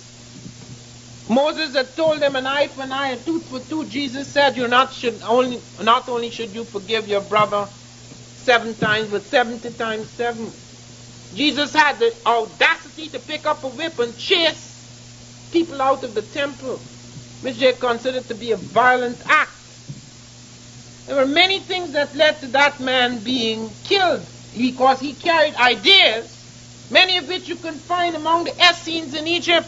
There are several books written by Jews that make Christ out to be an Essene. He was profoundly affected by the Egyptians because he spent his boyhood in Egypt. He was smuggled into a village called Marathia near Heliopolis. He spent his boyhood in Egypt. When you first see him in the Bible, when you first see him in the books by his disciples, they're first aware of him at the age of 12 when he's talking to the doctors. Egyptian doctors, what doctors do you think they are? And then he disappears. People put him all over the place, but we don't know for sure what he did before he went back. But it is said in the Bible, in Hosea, out of Egypt shall I call my son. He goes back now out of Egypt back into Palestine to conduct his ministry. Now many of us have become disillusioned with Christianity because we mix up the baby with the bath water. We think that because Christians have behaved in the most abominable manner as they have, that has anything to do with Jesus the Christ, or it has to do with the essential Christianity. Because some Muslims behave abominably, that has to do with Muhammad. It has nothing to do with that. Once you embrace a religion, whether it be a political ideology or some sort of religious ideology, it's up to you. If you're narrow, you're going to kill people in the name of it. It has nothing to do with the essential golden strand in the religion or in the ideology. There's a far cry between Stalin and Gorbachev. It's the same communism they're talking about. There's a far cry between Muhammad and some of these people who call themselves Muslims. There's a far cry between Jesus the Christ and some of these people who call themselves Christians, who in the name of Jesus practically enslaved half the world. What's Christian about Europe? Everything they did to Africans and people of African descent was on Christians.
It is true that the image of Christ, that marvelous individual who could make his light shine, the individual beauty and power that could make his light shine against the overpowering darkness of the world, that was something that was to bring tremendous inspiration later on to many Europeans.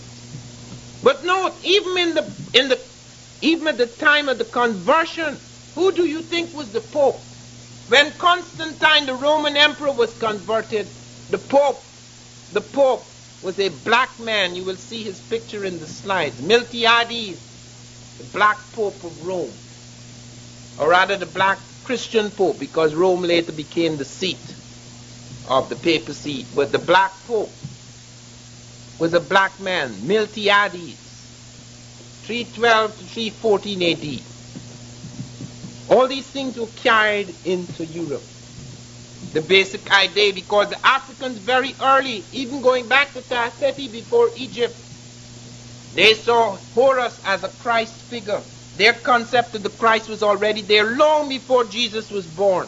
You could see it on their temples. We saw that, and it's almost broken and shattered, but it was drawn for us by one of the Egyptian guides, showing the resurrection, showing the angel coming to announce the birth of the child, showing the virgin birth. All those ideas already on Egyptian temples at Luxor, long before Jesus, the Christ, appeared on the earth. Those ideas, those concepts were there.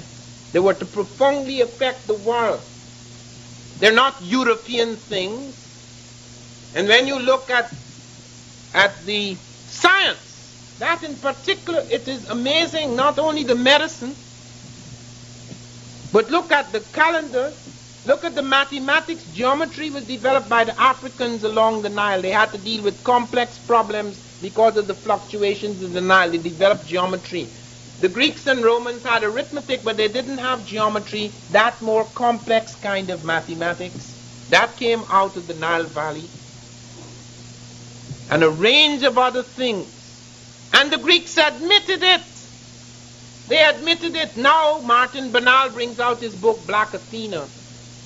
And because he's white, and I'm not saying because Martin Bernal is a very good friend of mine, but I'm just trying to show you the state of mind that exists in this country, that we were saying that, the op was saying that, and nobody was paying attention. But now a white scholar says it.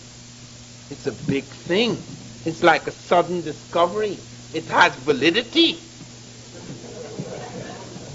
Black Athena shows you clearly how 200, 300 years ago, it was accepted what the Greeks had said. These are black people of woolly hair, and they gave us this and that and so forth. That was known as the ancient model. Now they changed it to the Aryan model.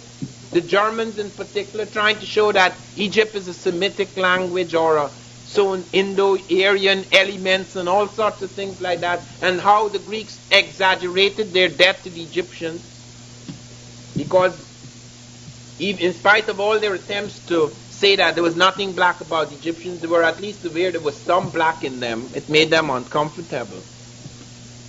And therefore there was a long effort, especially after slavery. How can we, as Christians, enslave people who once taught us so much and telling us about how these inferior people and how we're giving them this and giving them that, when if you really studied history objectively, you would find they gave us a great deal.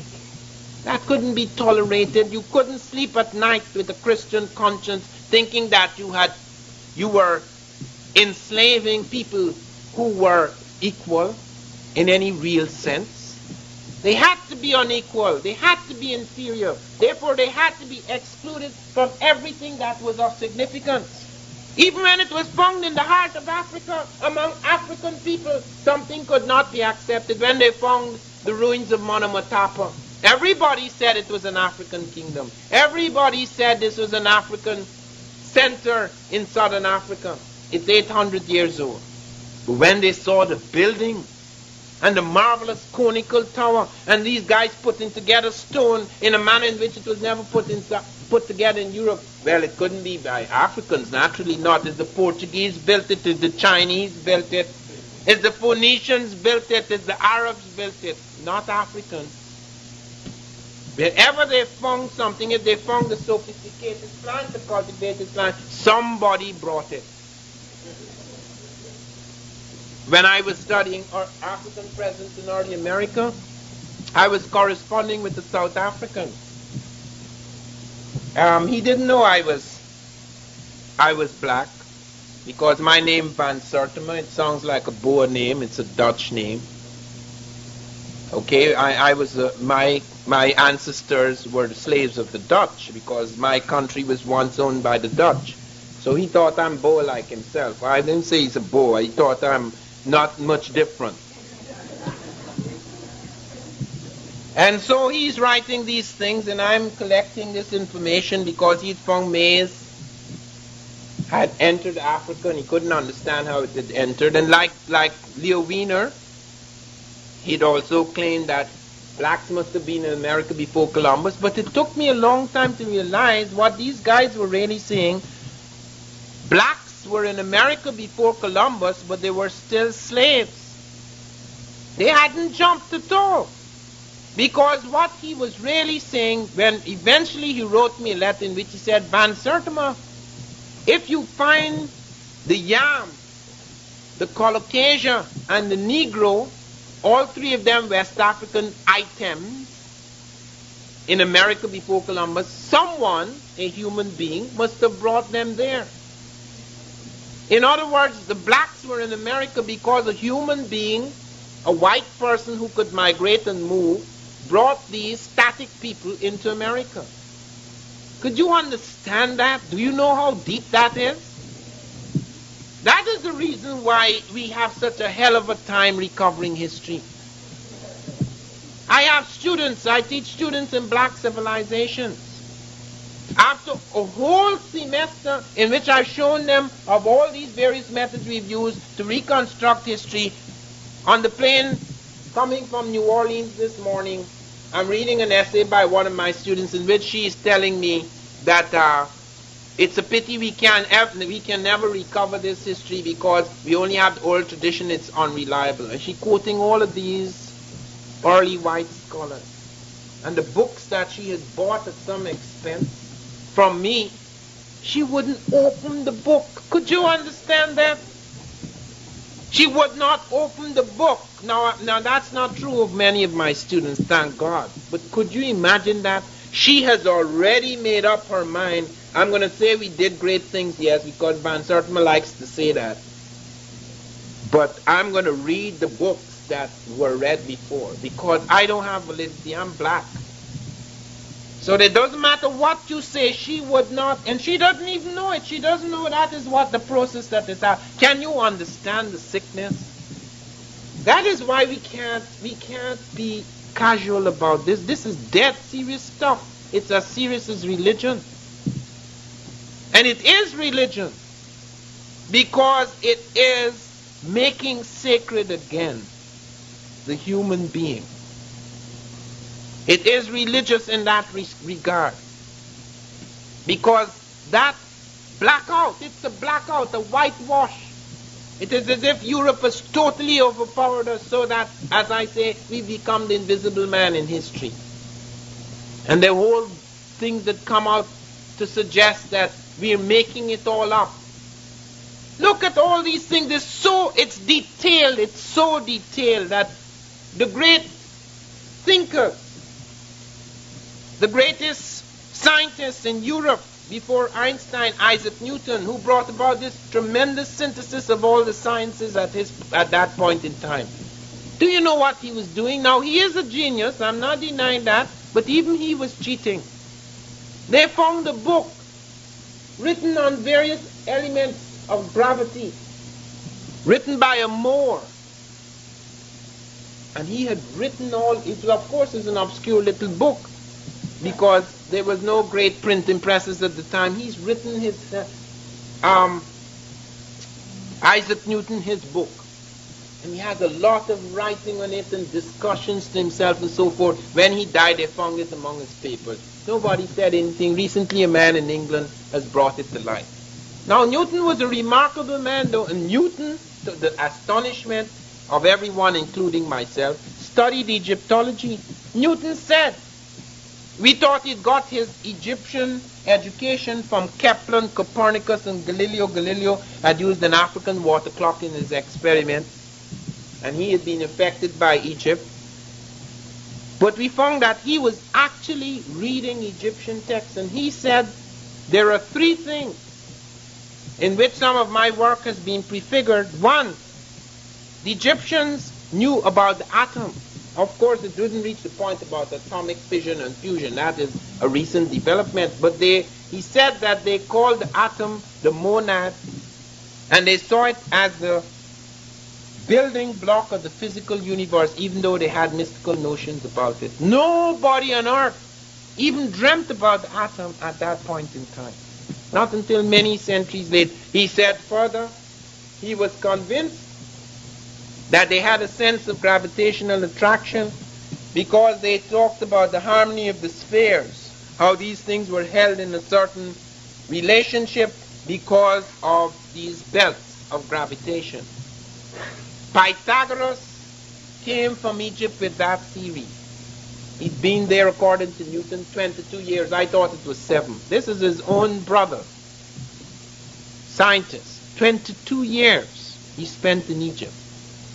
And then he said that the Egyptians had a heliocentric theory of the solar system. That is, they knew that the sun was the center and the bodies revolved around the sun. That is why they were able to make such accurate calendars.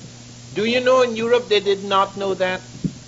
It took a long time before Europe even knew that the earth was not flat. And there had people, intelligent scholars in Europe, telling you that if the earth was round, you would fall off. And they would tell you that if the earth was round, then there would be people in Australia walking upside down.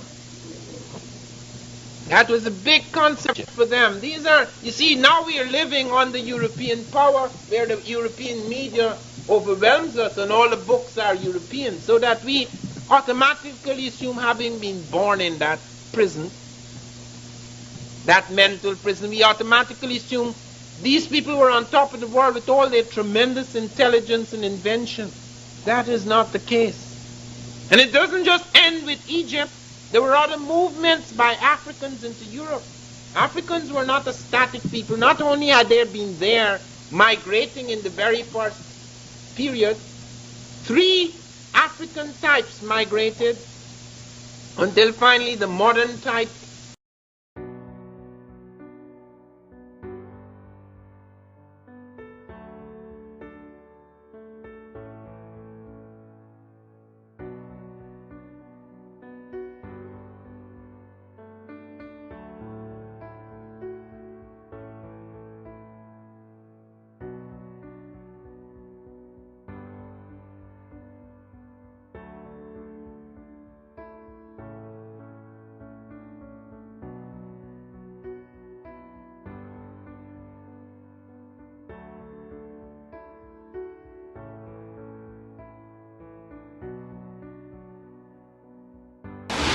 Europe is awakening from the Middle Ages and from the Dark Ages.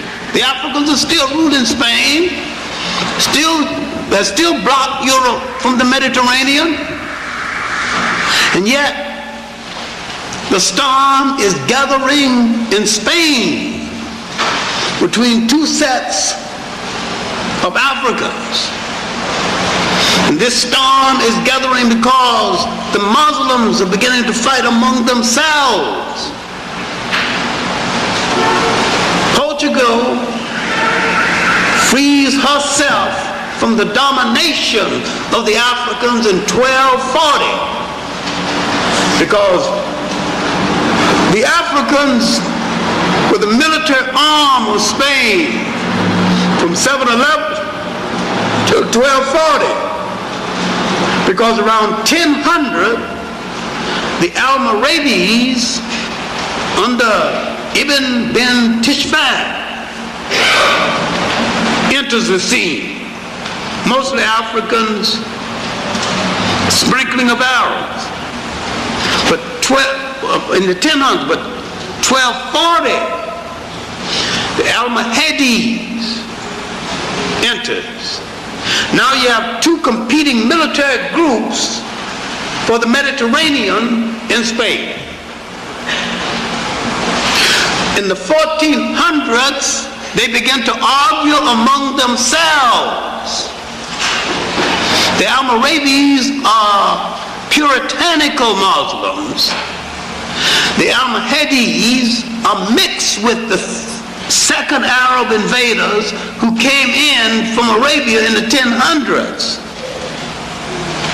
They don't care too much about Islam. They're pretending Islam. That was the dumping ground, the waste matter of the Arab world. They're freebooters, marauders, and nobodies. They're coming looking for what they could get. Now, the argument is over customs of Islam. That group goes into Spain and violates all the basic rules of the faith. They not only marry Spanish women, they marry more than 4. A violation of the faith, violation of the custom. They not only marry more than 4, they let the Spanish woman remain in the Catholic Church. If she's good in bed, they don't care whether she stay in the church or not. But the African not only doesn't marry more than 4, but whoever he marries, she has to not only convert to Islam, she must keep a proper Islamic diet. Failing that, he goes home to Africa to get his woman. There wasn't no Catholic woman in his bed, no Catholic woman in his kitchen. He's a Muslim straight away. Because when we get into a thing, we go all the way. We out poke it out, Muhammad. Either do it right or don't do it. Now, the argument now is between these factions. You got Islamic factions arguing.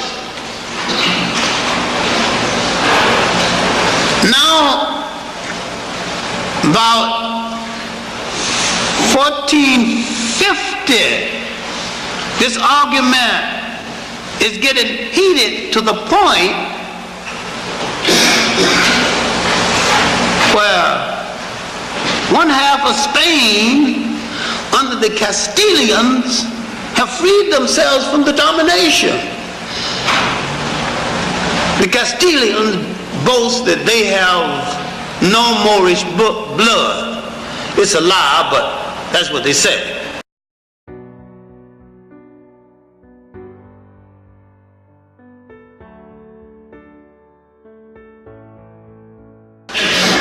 All right, now, there was something else that happened earlier. 1415. The Portuguese, who are more independent than the Spaniards, still partly under the domination of the Moors. 1415, the Portuguese invade a part of Africa, a little enclave called Cetra. I used to say it's about the size of Central Park, but then I went to Cetra. It's off the coast of Morocco. It's not as big as Central Park.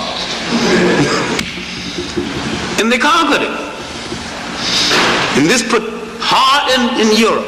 It's been years since the Europeans been able to draw any blood in Africa. Africa had caused them so much fear. And Europeans now begin to get that little courage back again. See, almost 700 years or more, the Africans had penned them into the Mediterranean.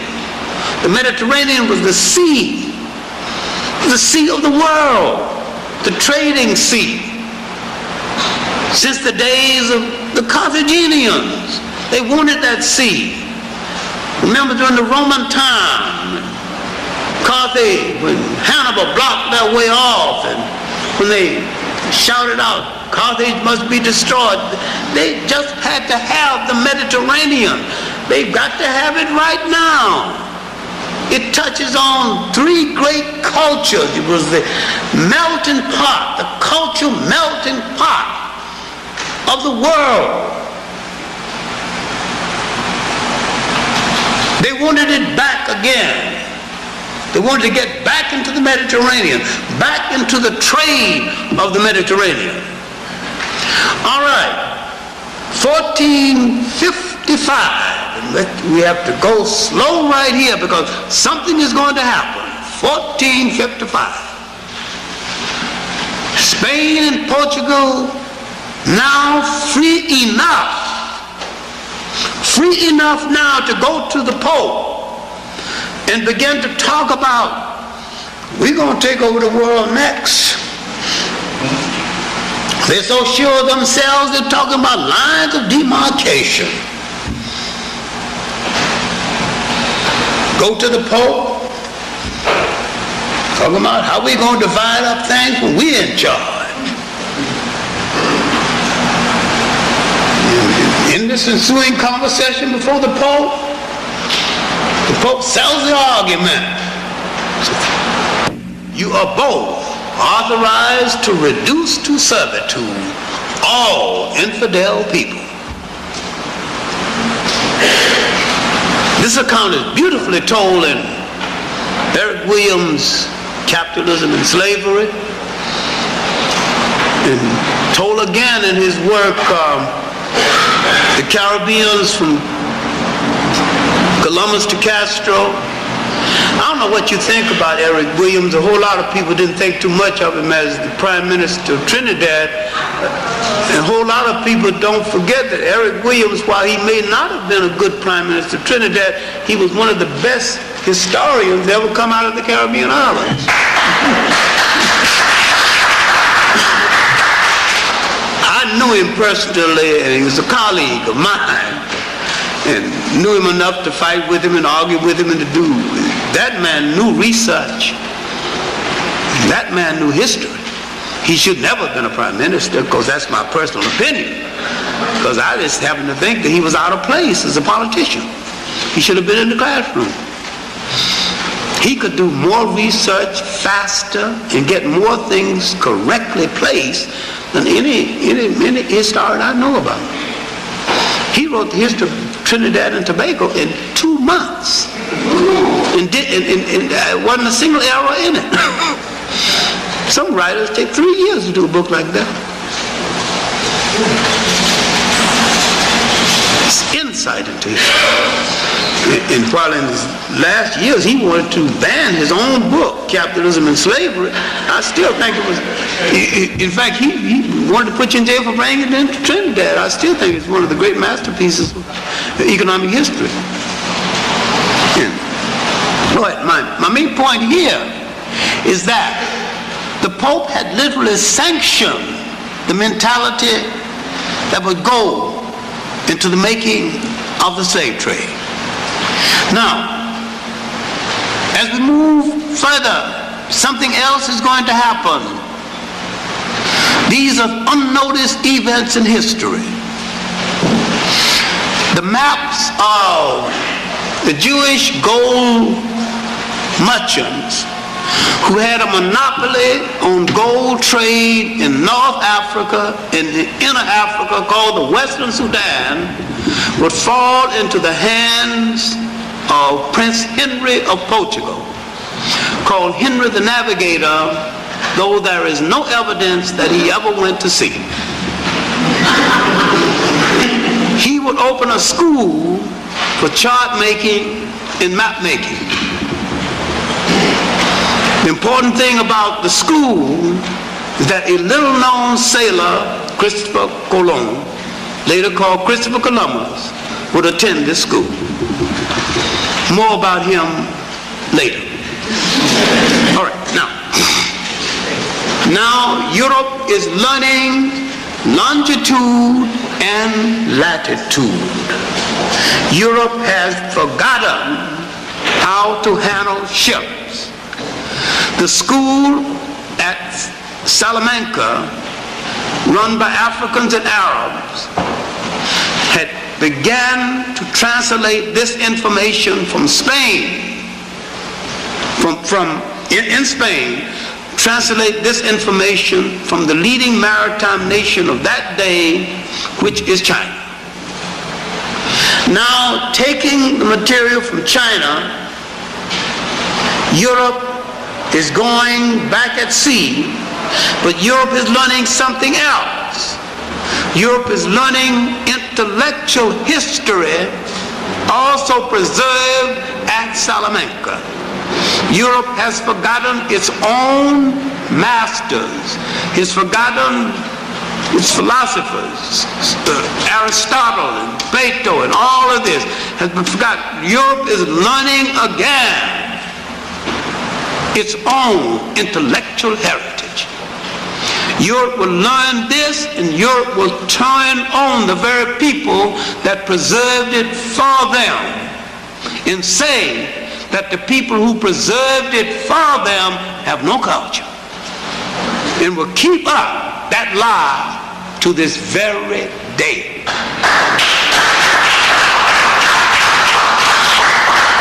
And you would read the intellectual history of the world without hearing the name Salamanca, the great university in Spain, or the great university in Africa, Saint-Coré. These are the two universities that preserve the great culture of the medieval world that Europe would choose to forget, and did forget, but the most tragic of all, it made you forget them. And when they mention them to you, you have no memory of it. And the greatest crime committed against you was to destroy your confidence in your historical memory of what you have been, so that you can forget what you are and also forget what you still can be.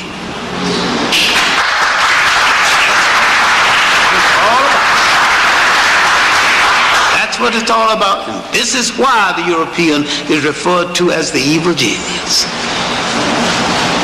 The game he started then, 500 years ago, he's still playing. Now, if you look at the motion picture now, listen to what I'm saying. Now go back and look at the color purple and understand it now, based on what I'm just saying. You're seeing a new motion picture. You see the game he played. It was a war. That picture was not a motion picture. That picture was a part of a war against your mind. When they turn you on your mind. Conveniences over there. That's what they tell you. And then they tell you, you're too much like us white folks. What would you do? How would you live if you go back over there? And some of these old dumb brainwashed, handkerchief-head 20th century intellectual Negroes, first thing they tell you when you say something about, let's go back home, I haven't lost anything in that. No, you lost it all right here.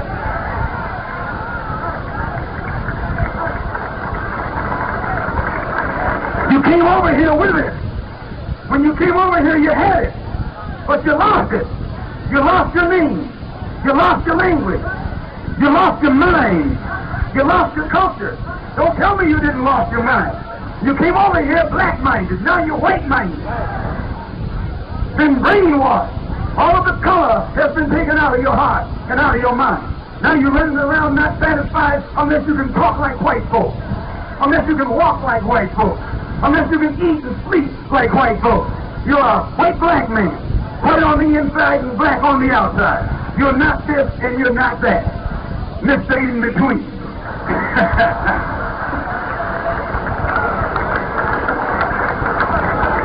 And don't nobody want you, because you don't want yourself. Why, the book says, don't mess with Mr. In-Between. Nobody wants Mr. In-Between. You're a middleman. They won't let you be white and you don't want to be black. You don't want to be an African and you can't be an American. So you run around here like a nut on the law, sitting on the fence. You're in bad shape. Imagine the white man telling you and me that Africa is a jungle and everything over there is backwards. And if you go over there, you won't like the living conditions. How are they living over there? Why, we got to fight them over there to get them out. If there's no way over there, why don't they get out of there? Why did Lumumba have to fight to get the Belgians out of the Congo? So it's one of the most beautiful places on this earth. If it wasn't beautiful, the white man wouldn't be there. You got the white man all over there. He's everywhere over there, living like a king. But they're getting ready to send him. Send him. No, it's not a jungle. It's civilized. It's cultured. It's developed. It's intelligent. High moral. High everything. Good people. Friendly people. Hospitable people. Brother to a brother. That's how they kidnapped us. We were too hospitable. We saw the old white man coming over the hill, and we accepted him into our city as a friend. And he shipped us down the river, sold us into bondage. This is one of the greatest mistakes that our people made, opening their doors in hospitality to the white man. And when we first saw him coming, we should have sent him then. And we never would have had to catch the hell we've been catching over here in America for the past 400 years.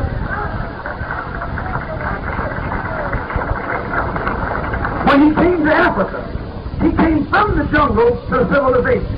Because the jungle was in Europe. Savages were in Europe. Cannibals were in Europe. Cannibals weren't in Africa. Cannibals were in Europe. White people were up to eating each other up. They still eat each other up. You've seen these berries and things running around here. Those are white people. That's the way they live. They're cannibals. They're savages. They have no morals. They used to live in the cave. They walked on their all fours. They were naked like animals. They couldn't walk upright. They didn't wear clothes. They didn't cook their food. Why, they ate raw meat. They still like their meat rare. Rare. Raw. That's the dog in them, brother. That's the animal in them, brother.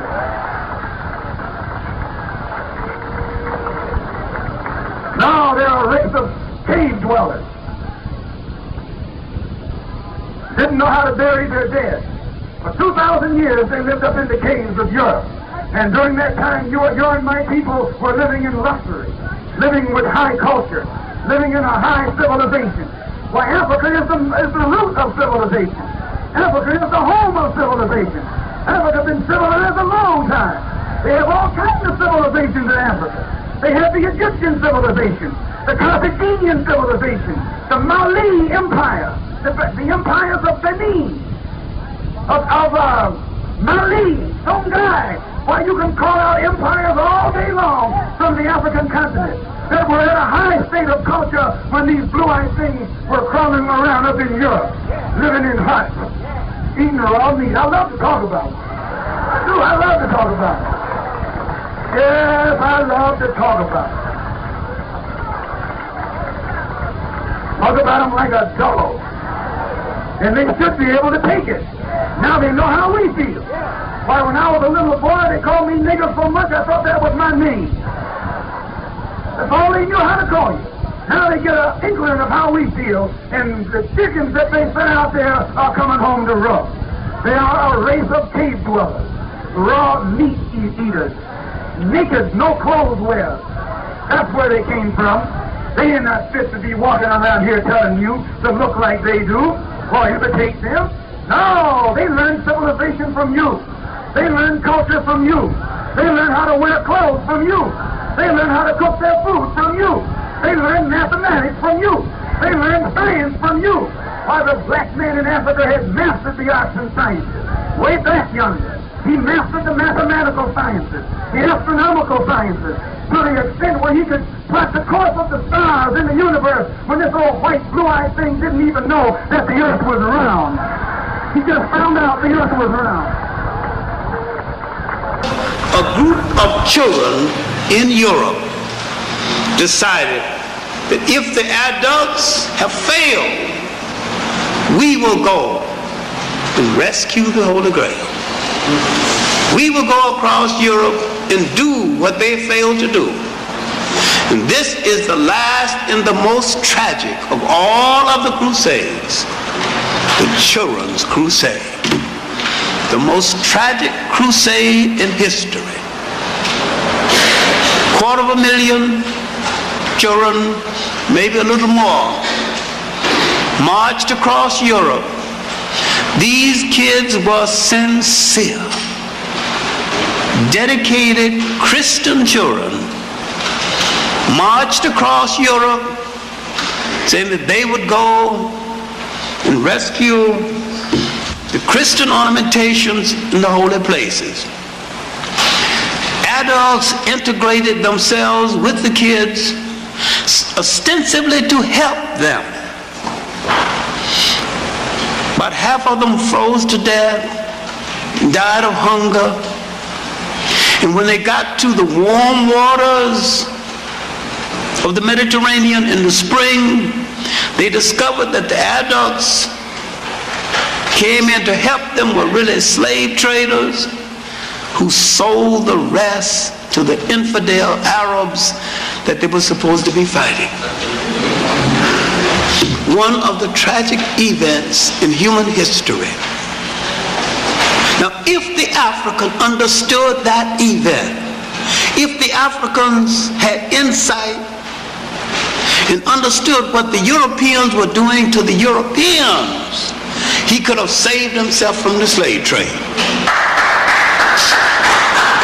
So if these people would do that to their children, there's nothing for me to expect. And when the European hit his shore, he'd have killed them on sight. That'd have been the end of that. He wasn't alerted to it. He was still hung up with the fact that if I have humanity, somebody else come, I'll treat him like he's a human being because I'm a human being. He invited him for dinner. Treat him like a guest. He end up being a slave. That same kind of sentiment is still among African people to this very day. The Aztecs in Mexico did the same thing with Cortez, and he took over Mexico. Less than 2,000 men took over all Mexico. Came as a guest, stayed as the conqueror. We non-Western people never learned. Hadn't learned to this very day. They don't want you to be anything with them. Once they destroy the effectiveness of the image of your men, there's nothing they want you to be with them but a whore and a slut. End of a people. That's the end of a people. And that's what they're trying to achieve, to destroy a people totally. But they will recruit a people to help them do it, and they are having some success in that recruitment. Now, Henry the Navigator's school is training Europe to move back at sea. Now we will have to deal with another neglected date in history. Not 1492, 1482. 1482, Europeans came again along the coast of Ghana under the leadership of Diaz Herrera, Portuguese. They wanted now to establish permanent fortifications. In the establishment of permanent fortifications, King Asa of Ghana tried to discourage them. He understood what was happening. And his famous speech is in a number of books, especially W.W. Claridge's 2-volume work, A History of the Gold Coast and Ashanti.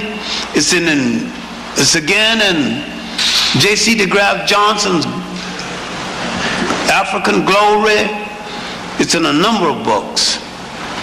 When he came along the coast, literally demanding to build permanent fortifications in Ghana, he discouraged it. He said that formerly you have come among us complaining about the weather, saying that we had no conditions under which you could live.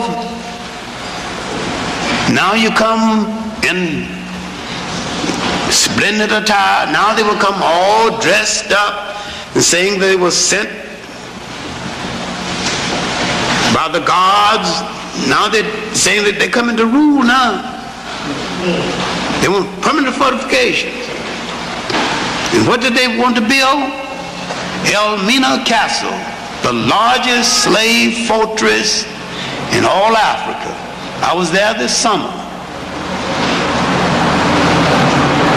Elmina, the mine. They want the gold, they want the yellow gold, and they want the black gold. Slaves. And while he tried to discourage them, he wanted to engage in legitimate trade as before. He said, in that way, if we see each other infrequently, we can preserve our friendship. They wasn't buying it. And when he wouldn't buy the Bible story, they forced their way in. Offshore, 500 troops. And in this, among these troops and sailors, a little known soldier, little known sailor, Christopher Colon. Later known, Christopher Columbus. Read Columbus's diary, and he says, as man and boy, I sailed up and down the Guinea coast for 23 years. What was Christopher Columbus doing up and down the Guinea coast for 23 years? He was in the early Portuguese slave trade. This man might be one of the biggest fakers and one of the biggest con men in history. Why didn't he go to the East Indies with Isabella's money and Isabella's endorsement? Why did he go to the West Indies in the first place? What did he know about going to the West Indies? What did he learn about the West Indies? He learned from African sailors who had already gone to the West Indies. Then that's proof that African sailors had already gone to the West Indies. They told him how to pick up a sea current. You pick up a sea current someplace along the coast, it would take you straight to the West Indies. You have to wait 6 months, it reverses itself and bring you back. That's why ships were wrecked off the coast of Portugal on his way home. He may well have double-crossed Isabella. He double-crossed his sailors too, because he made them sign a paper saying that he was in the East Indies, and if they didn't sign it, he wanted to cut their tongues out. All of this is documented. Read Van Sertima's They Came Before Columbus. Read it again. Read it carefully.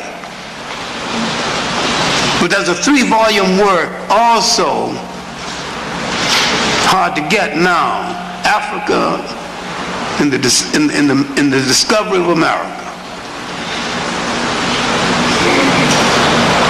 But there's other works on the subject. There's a whole small library of books dealing with the pre-Columbian presence of Africans in the New World. There's a new book coming out right now at the University of California. Christopher Columbus discovered absolutely nothing. Never set foot on North America or South America. He opened up North America, South America for European exploitation. But the great tragedy was the entry of 1482. The building of Elmina Castle, the building in the beginning of permanent fortifications for Europeans. And another aspect of the slave trade forgotten was the entry of the Scandinavians and the entry of the Dutch. These wooden shoe wearing people who so clean grow tulips, who so clean they even named a cleanser after them, Dutch cleanser, one of the bloodiest, murderous slave traders that you can think about. So the coming of the Europeans was one of the disastrous acts of history. When people are telling you about their Holocaust, all you have to say is that when you finish talking about your 6 million, I'll start my count with 60 million, and I'm just starting my count. We talk about Holocaust the same as we talk about fish stories. Those who caught the biggest fish do the most talking. I was at Elmina Castle, and I was at Goree Islands. Goree Island, one of the smaller of the slave folks, 20 million just passed that one. They got 46 castles. 20 million passed through Goree. I was at Elmina, the biggest one. There's no counting of how many passed through Goree, passed through Elmina. That's the monster. Its first dungeon holds 1,000. This the dungeon for the women holds 500. Just for the women. Had one compartment for the virgin girls, for the ship's captains and the governors to pick their choice which one they wanted to rape that night. That holds 250. So the coming of the Europeans, one of the great tragedies then in the history of the whole world. Now the economy of Africa is getting the economy of Europe off the ground. Europe now is emerging from the tragedy of the Middle Ages. It's emerging people poor, resource poor, and land poor. It's emerging into the world, and there is nothing for Europe to feed on within Europe. Europe has tried to enslave Europeans. It didn't work. Europeans hasn't got the physical energy to bring it off. The Africans, fortunately, have the physical energy to bring it off, and still have the physical energy. Europeans have treated Europeans so badly that when they try to enslave other Europeans to do the work, the Europeans can't bring it off physically. They cannot last. It does not mean that the Africans did not die wholesale. They did. But you had a reservoir to get more Africans. You just simply go back to the European reservoir. You got another weakling. He didn't have enough strength to hold up under the pressure of this grueling business. And it kept on and on. Nobody spared him, and nobody showed him any mercy. All right, the business was around France, was around England, was around Portugal, and Spain.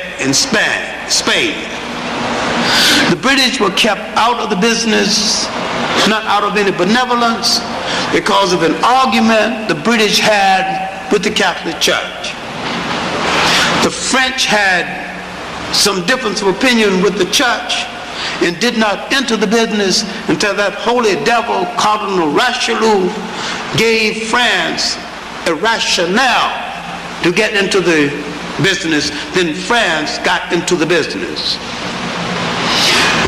Someone gave Henry VIII's daughter, Queen Elizabeth I, a proposal for England's getting into the slave trade, and she rejected it. Then someone showed her how much profit could be made, then she accepted it. Then the lead ship in the British entry into the slave trade was her personal property, the good ship Jesus. That was the name. Now, among the female power brokers of Europe, Elizabeth stands out. But don't forget who she was and what she did. Europe had practically no great outstanding women power brokers. And the one they did have was Elizabeth. She knew how to handle power. But in handling it, don't forget what she did to us and how she handled that power and how that power was directed. Finally, once the British broke clear of the Catholic Church, the British no longer had to secure what is called the Isientos, literally permission to engage in the trade. Now, the British went into the business with a vengeance. The British, led by Captain Hawkins, moved into the business with a vengeance. And when the British got into the business, it became a business. It was no longer sloppy. They drove the Portuguese out of West Africa. The Portuguese moved down to the Congo, subsequently Angola. And now the British pressured them. The French moved in. The British said, show me the clause in Adam's will that says I'm not entitled to my share of this African gold. And the French said, who gave the Pope right to give away what wasn't his in the first place? Francis of France. Now everybody now was bidding for a share of Africa. Look at the Portuguese in the Congo. They came to the Congo ostensibly to establish a partnership. And the Africans, believing them, did establish a partnership. Finally, the Africans who had taken Portuguese names, adopted the religion, Portuguese customs, realized that the Portuguese were trying to change the Congo into a slave colony, turned on the Portuguese and did a remarkable thing, remarkable in African history, remarkable in human history, drove them out and established the Congo as a free country in the 1590s. And the Congo remained free from the 1590s until 1884. In the 1600s, a great king came to power, Shamba Belongongo. And from 1600 on, next 20 years, they not only threw away the Portuguese religion, threw Portuguese cooking utensils into the sea, tore down the Portuguese churches, went back and became purely African, and had a golden age. Built again the Bashongo kingdom. There were two kingdoms, the kingdom of the Congo and Bashongo. And they came together now and brought that strength together. The eastern Congo and the Congo facing the sea. one of the most remarkable things, right in the midst of the slave trade and in spite of it. And all of this is forgotten. And yet it is well written about it. Belanger's daily life in the kingdom of the Congo, but principally Taude's work on the trail of the Bashongo. No shortage of books about it. And yet it is unknown. The Portuguese moved to what is now Angola, faced a king who wasn't ready to fight them, and his sister kept holding his hands, hoping that he'd get ready. His sister, Nzinga, because his sister held his hand, the Portuguese thought she was for them. She was holding his hand until she could get ready. Because he didn't get ready in time, she just finally pushed him aside and got ready herself. She fought the Portuguese 52 of her 81 years, giving no quarter, asking no quarter. One of the greatest of the African warrior queens.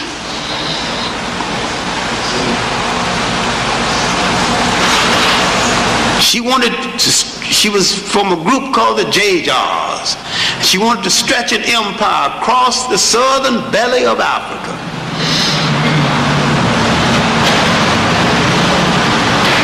She became a Christian strategically, using it the way they use it. Strategically, for her purpose.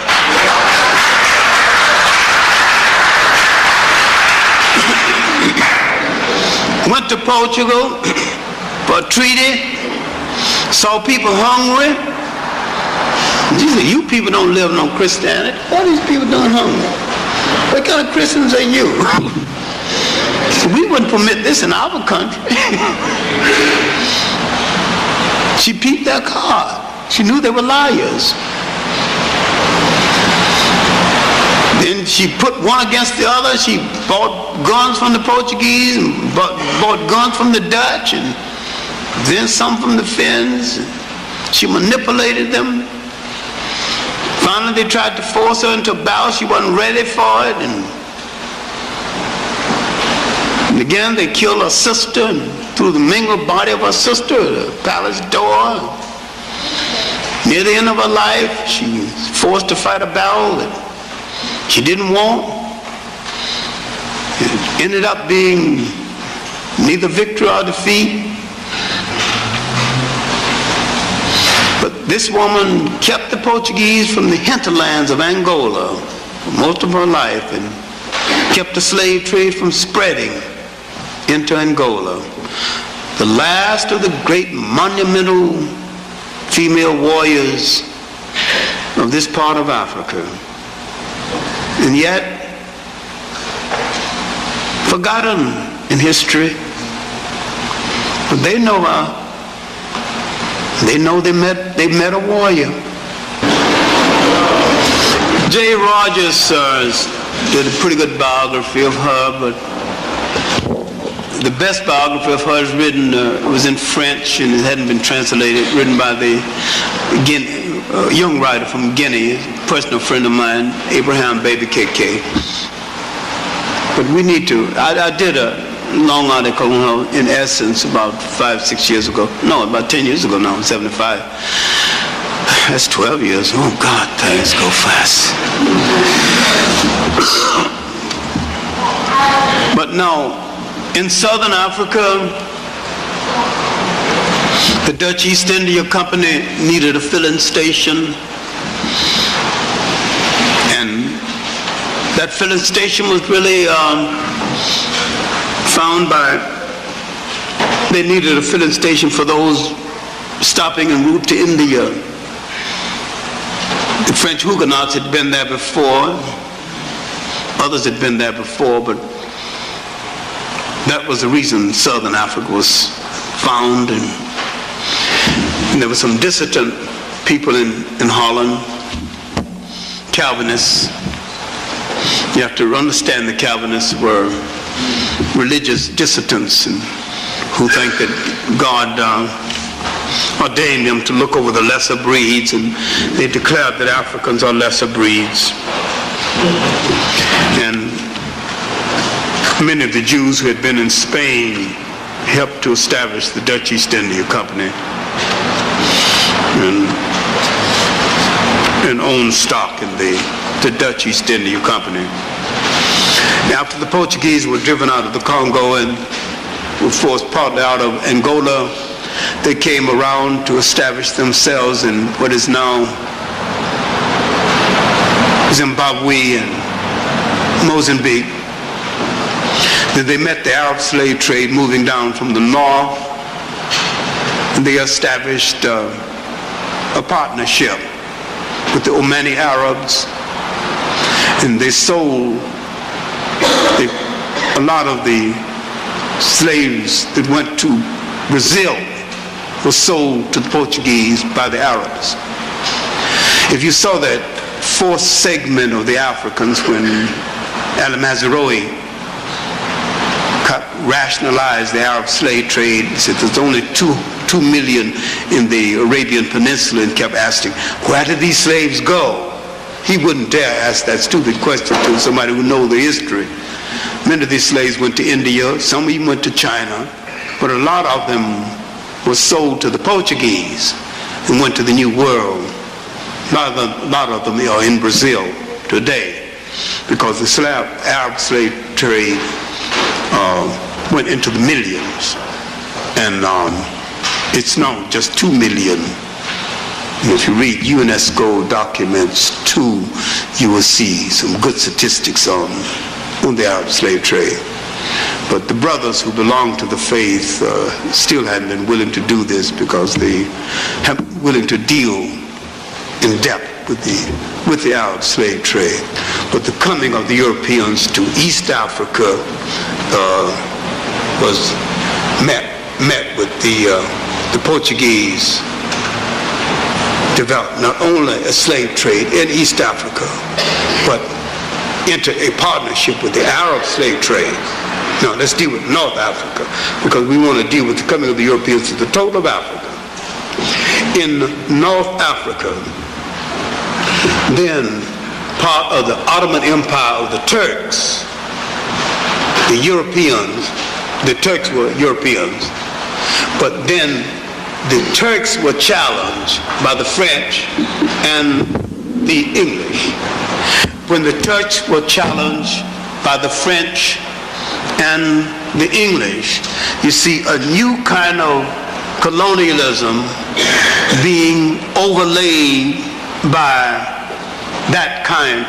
one kind of colonialism challenging another kind of colonialism. Now you see competition between slave traders and slave traders, and Africans caught in a vice of history, and competition between traders and traders. And the European, especially the British, controlling the business more and more. The absentee European now entering the business. You can now buy ships in the business without seeing the ships. You can buy plantations without seeing the plantations. You have slave stock on the British exchange. You got the birth of Lords of London gambling on the exchange. Then you have the birth of something that's going to change the system.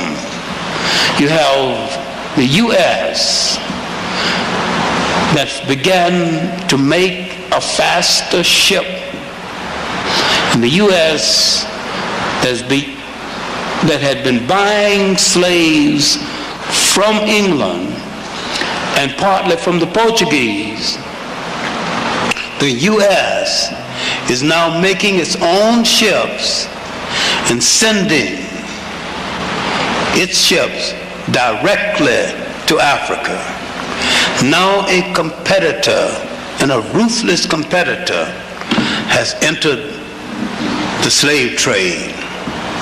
And not only a ruthless competitor in the slave trade, but a person that would change the whole system of trading. And the plantation system of the Caribbeans, this system is opening wider, because formerly the proving ground for the slave system in the Western world, the Caribbean islands, but the dumping ground for the Portuguese trade was South America, principally Brazil. But Brazil was a resale point for South America, but the resale point for the United States was the Caribbean islands. With the U.S. challenging the British trade, the widening of the gap, in the competition is now becoming a thing, a worldwide system. The main thing that we need to look at is that this system, endorsed by the church, was the first international economy that touched 3 continents, and that out of this system came the basic commodity that laid the foundation for the modern technical capitalist world. And when you are making claims on the world, when you are making claims for reformation, when you are making claims for what is due you and your children in the world, your claims are too small, for they took away from you and drained away from you all the means that you could have had to have been nations, to have built empires, to have built schools, to have built Harvards, to have built Cambridges, to have built empires, to have built navies, and put you 500 years behind in technology. But what they took away from us laid the basis for the modern technical world. And I remember in Washington a few months ago, some German coming to a meeting came up to me sheepishly, halfway apologetically, and said, other immigrant groups in America pull themselves up by their own bootstraps. Why haven't your race done the same thing? I lost my cool and said, because someone stole our boots, you bigoted SOB.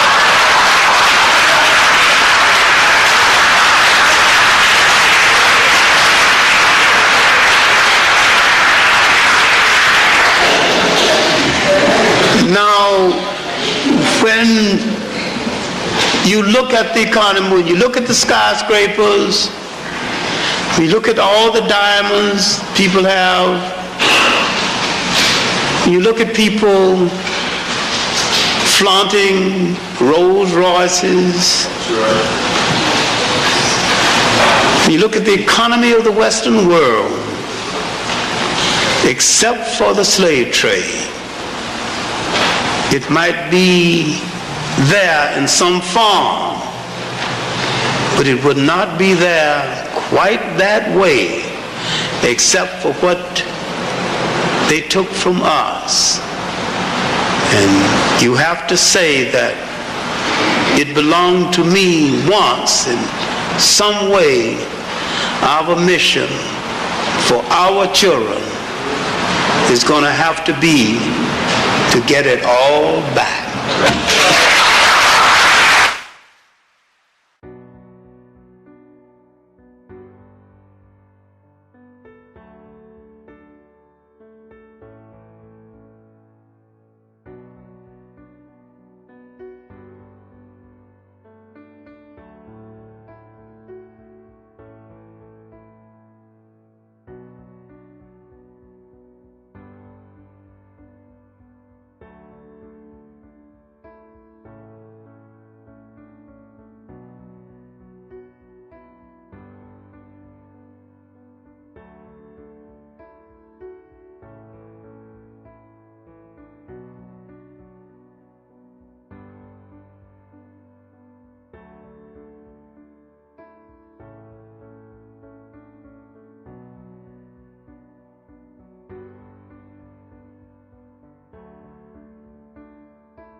across is that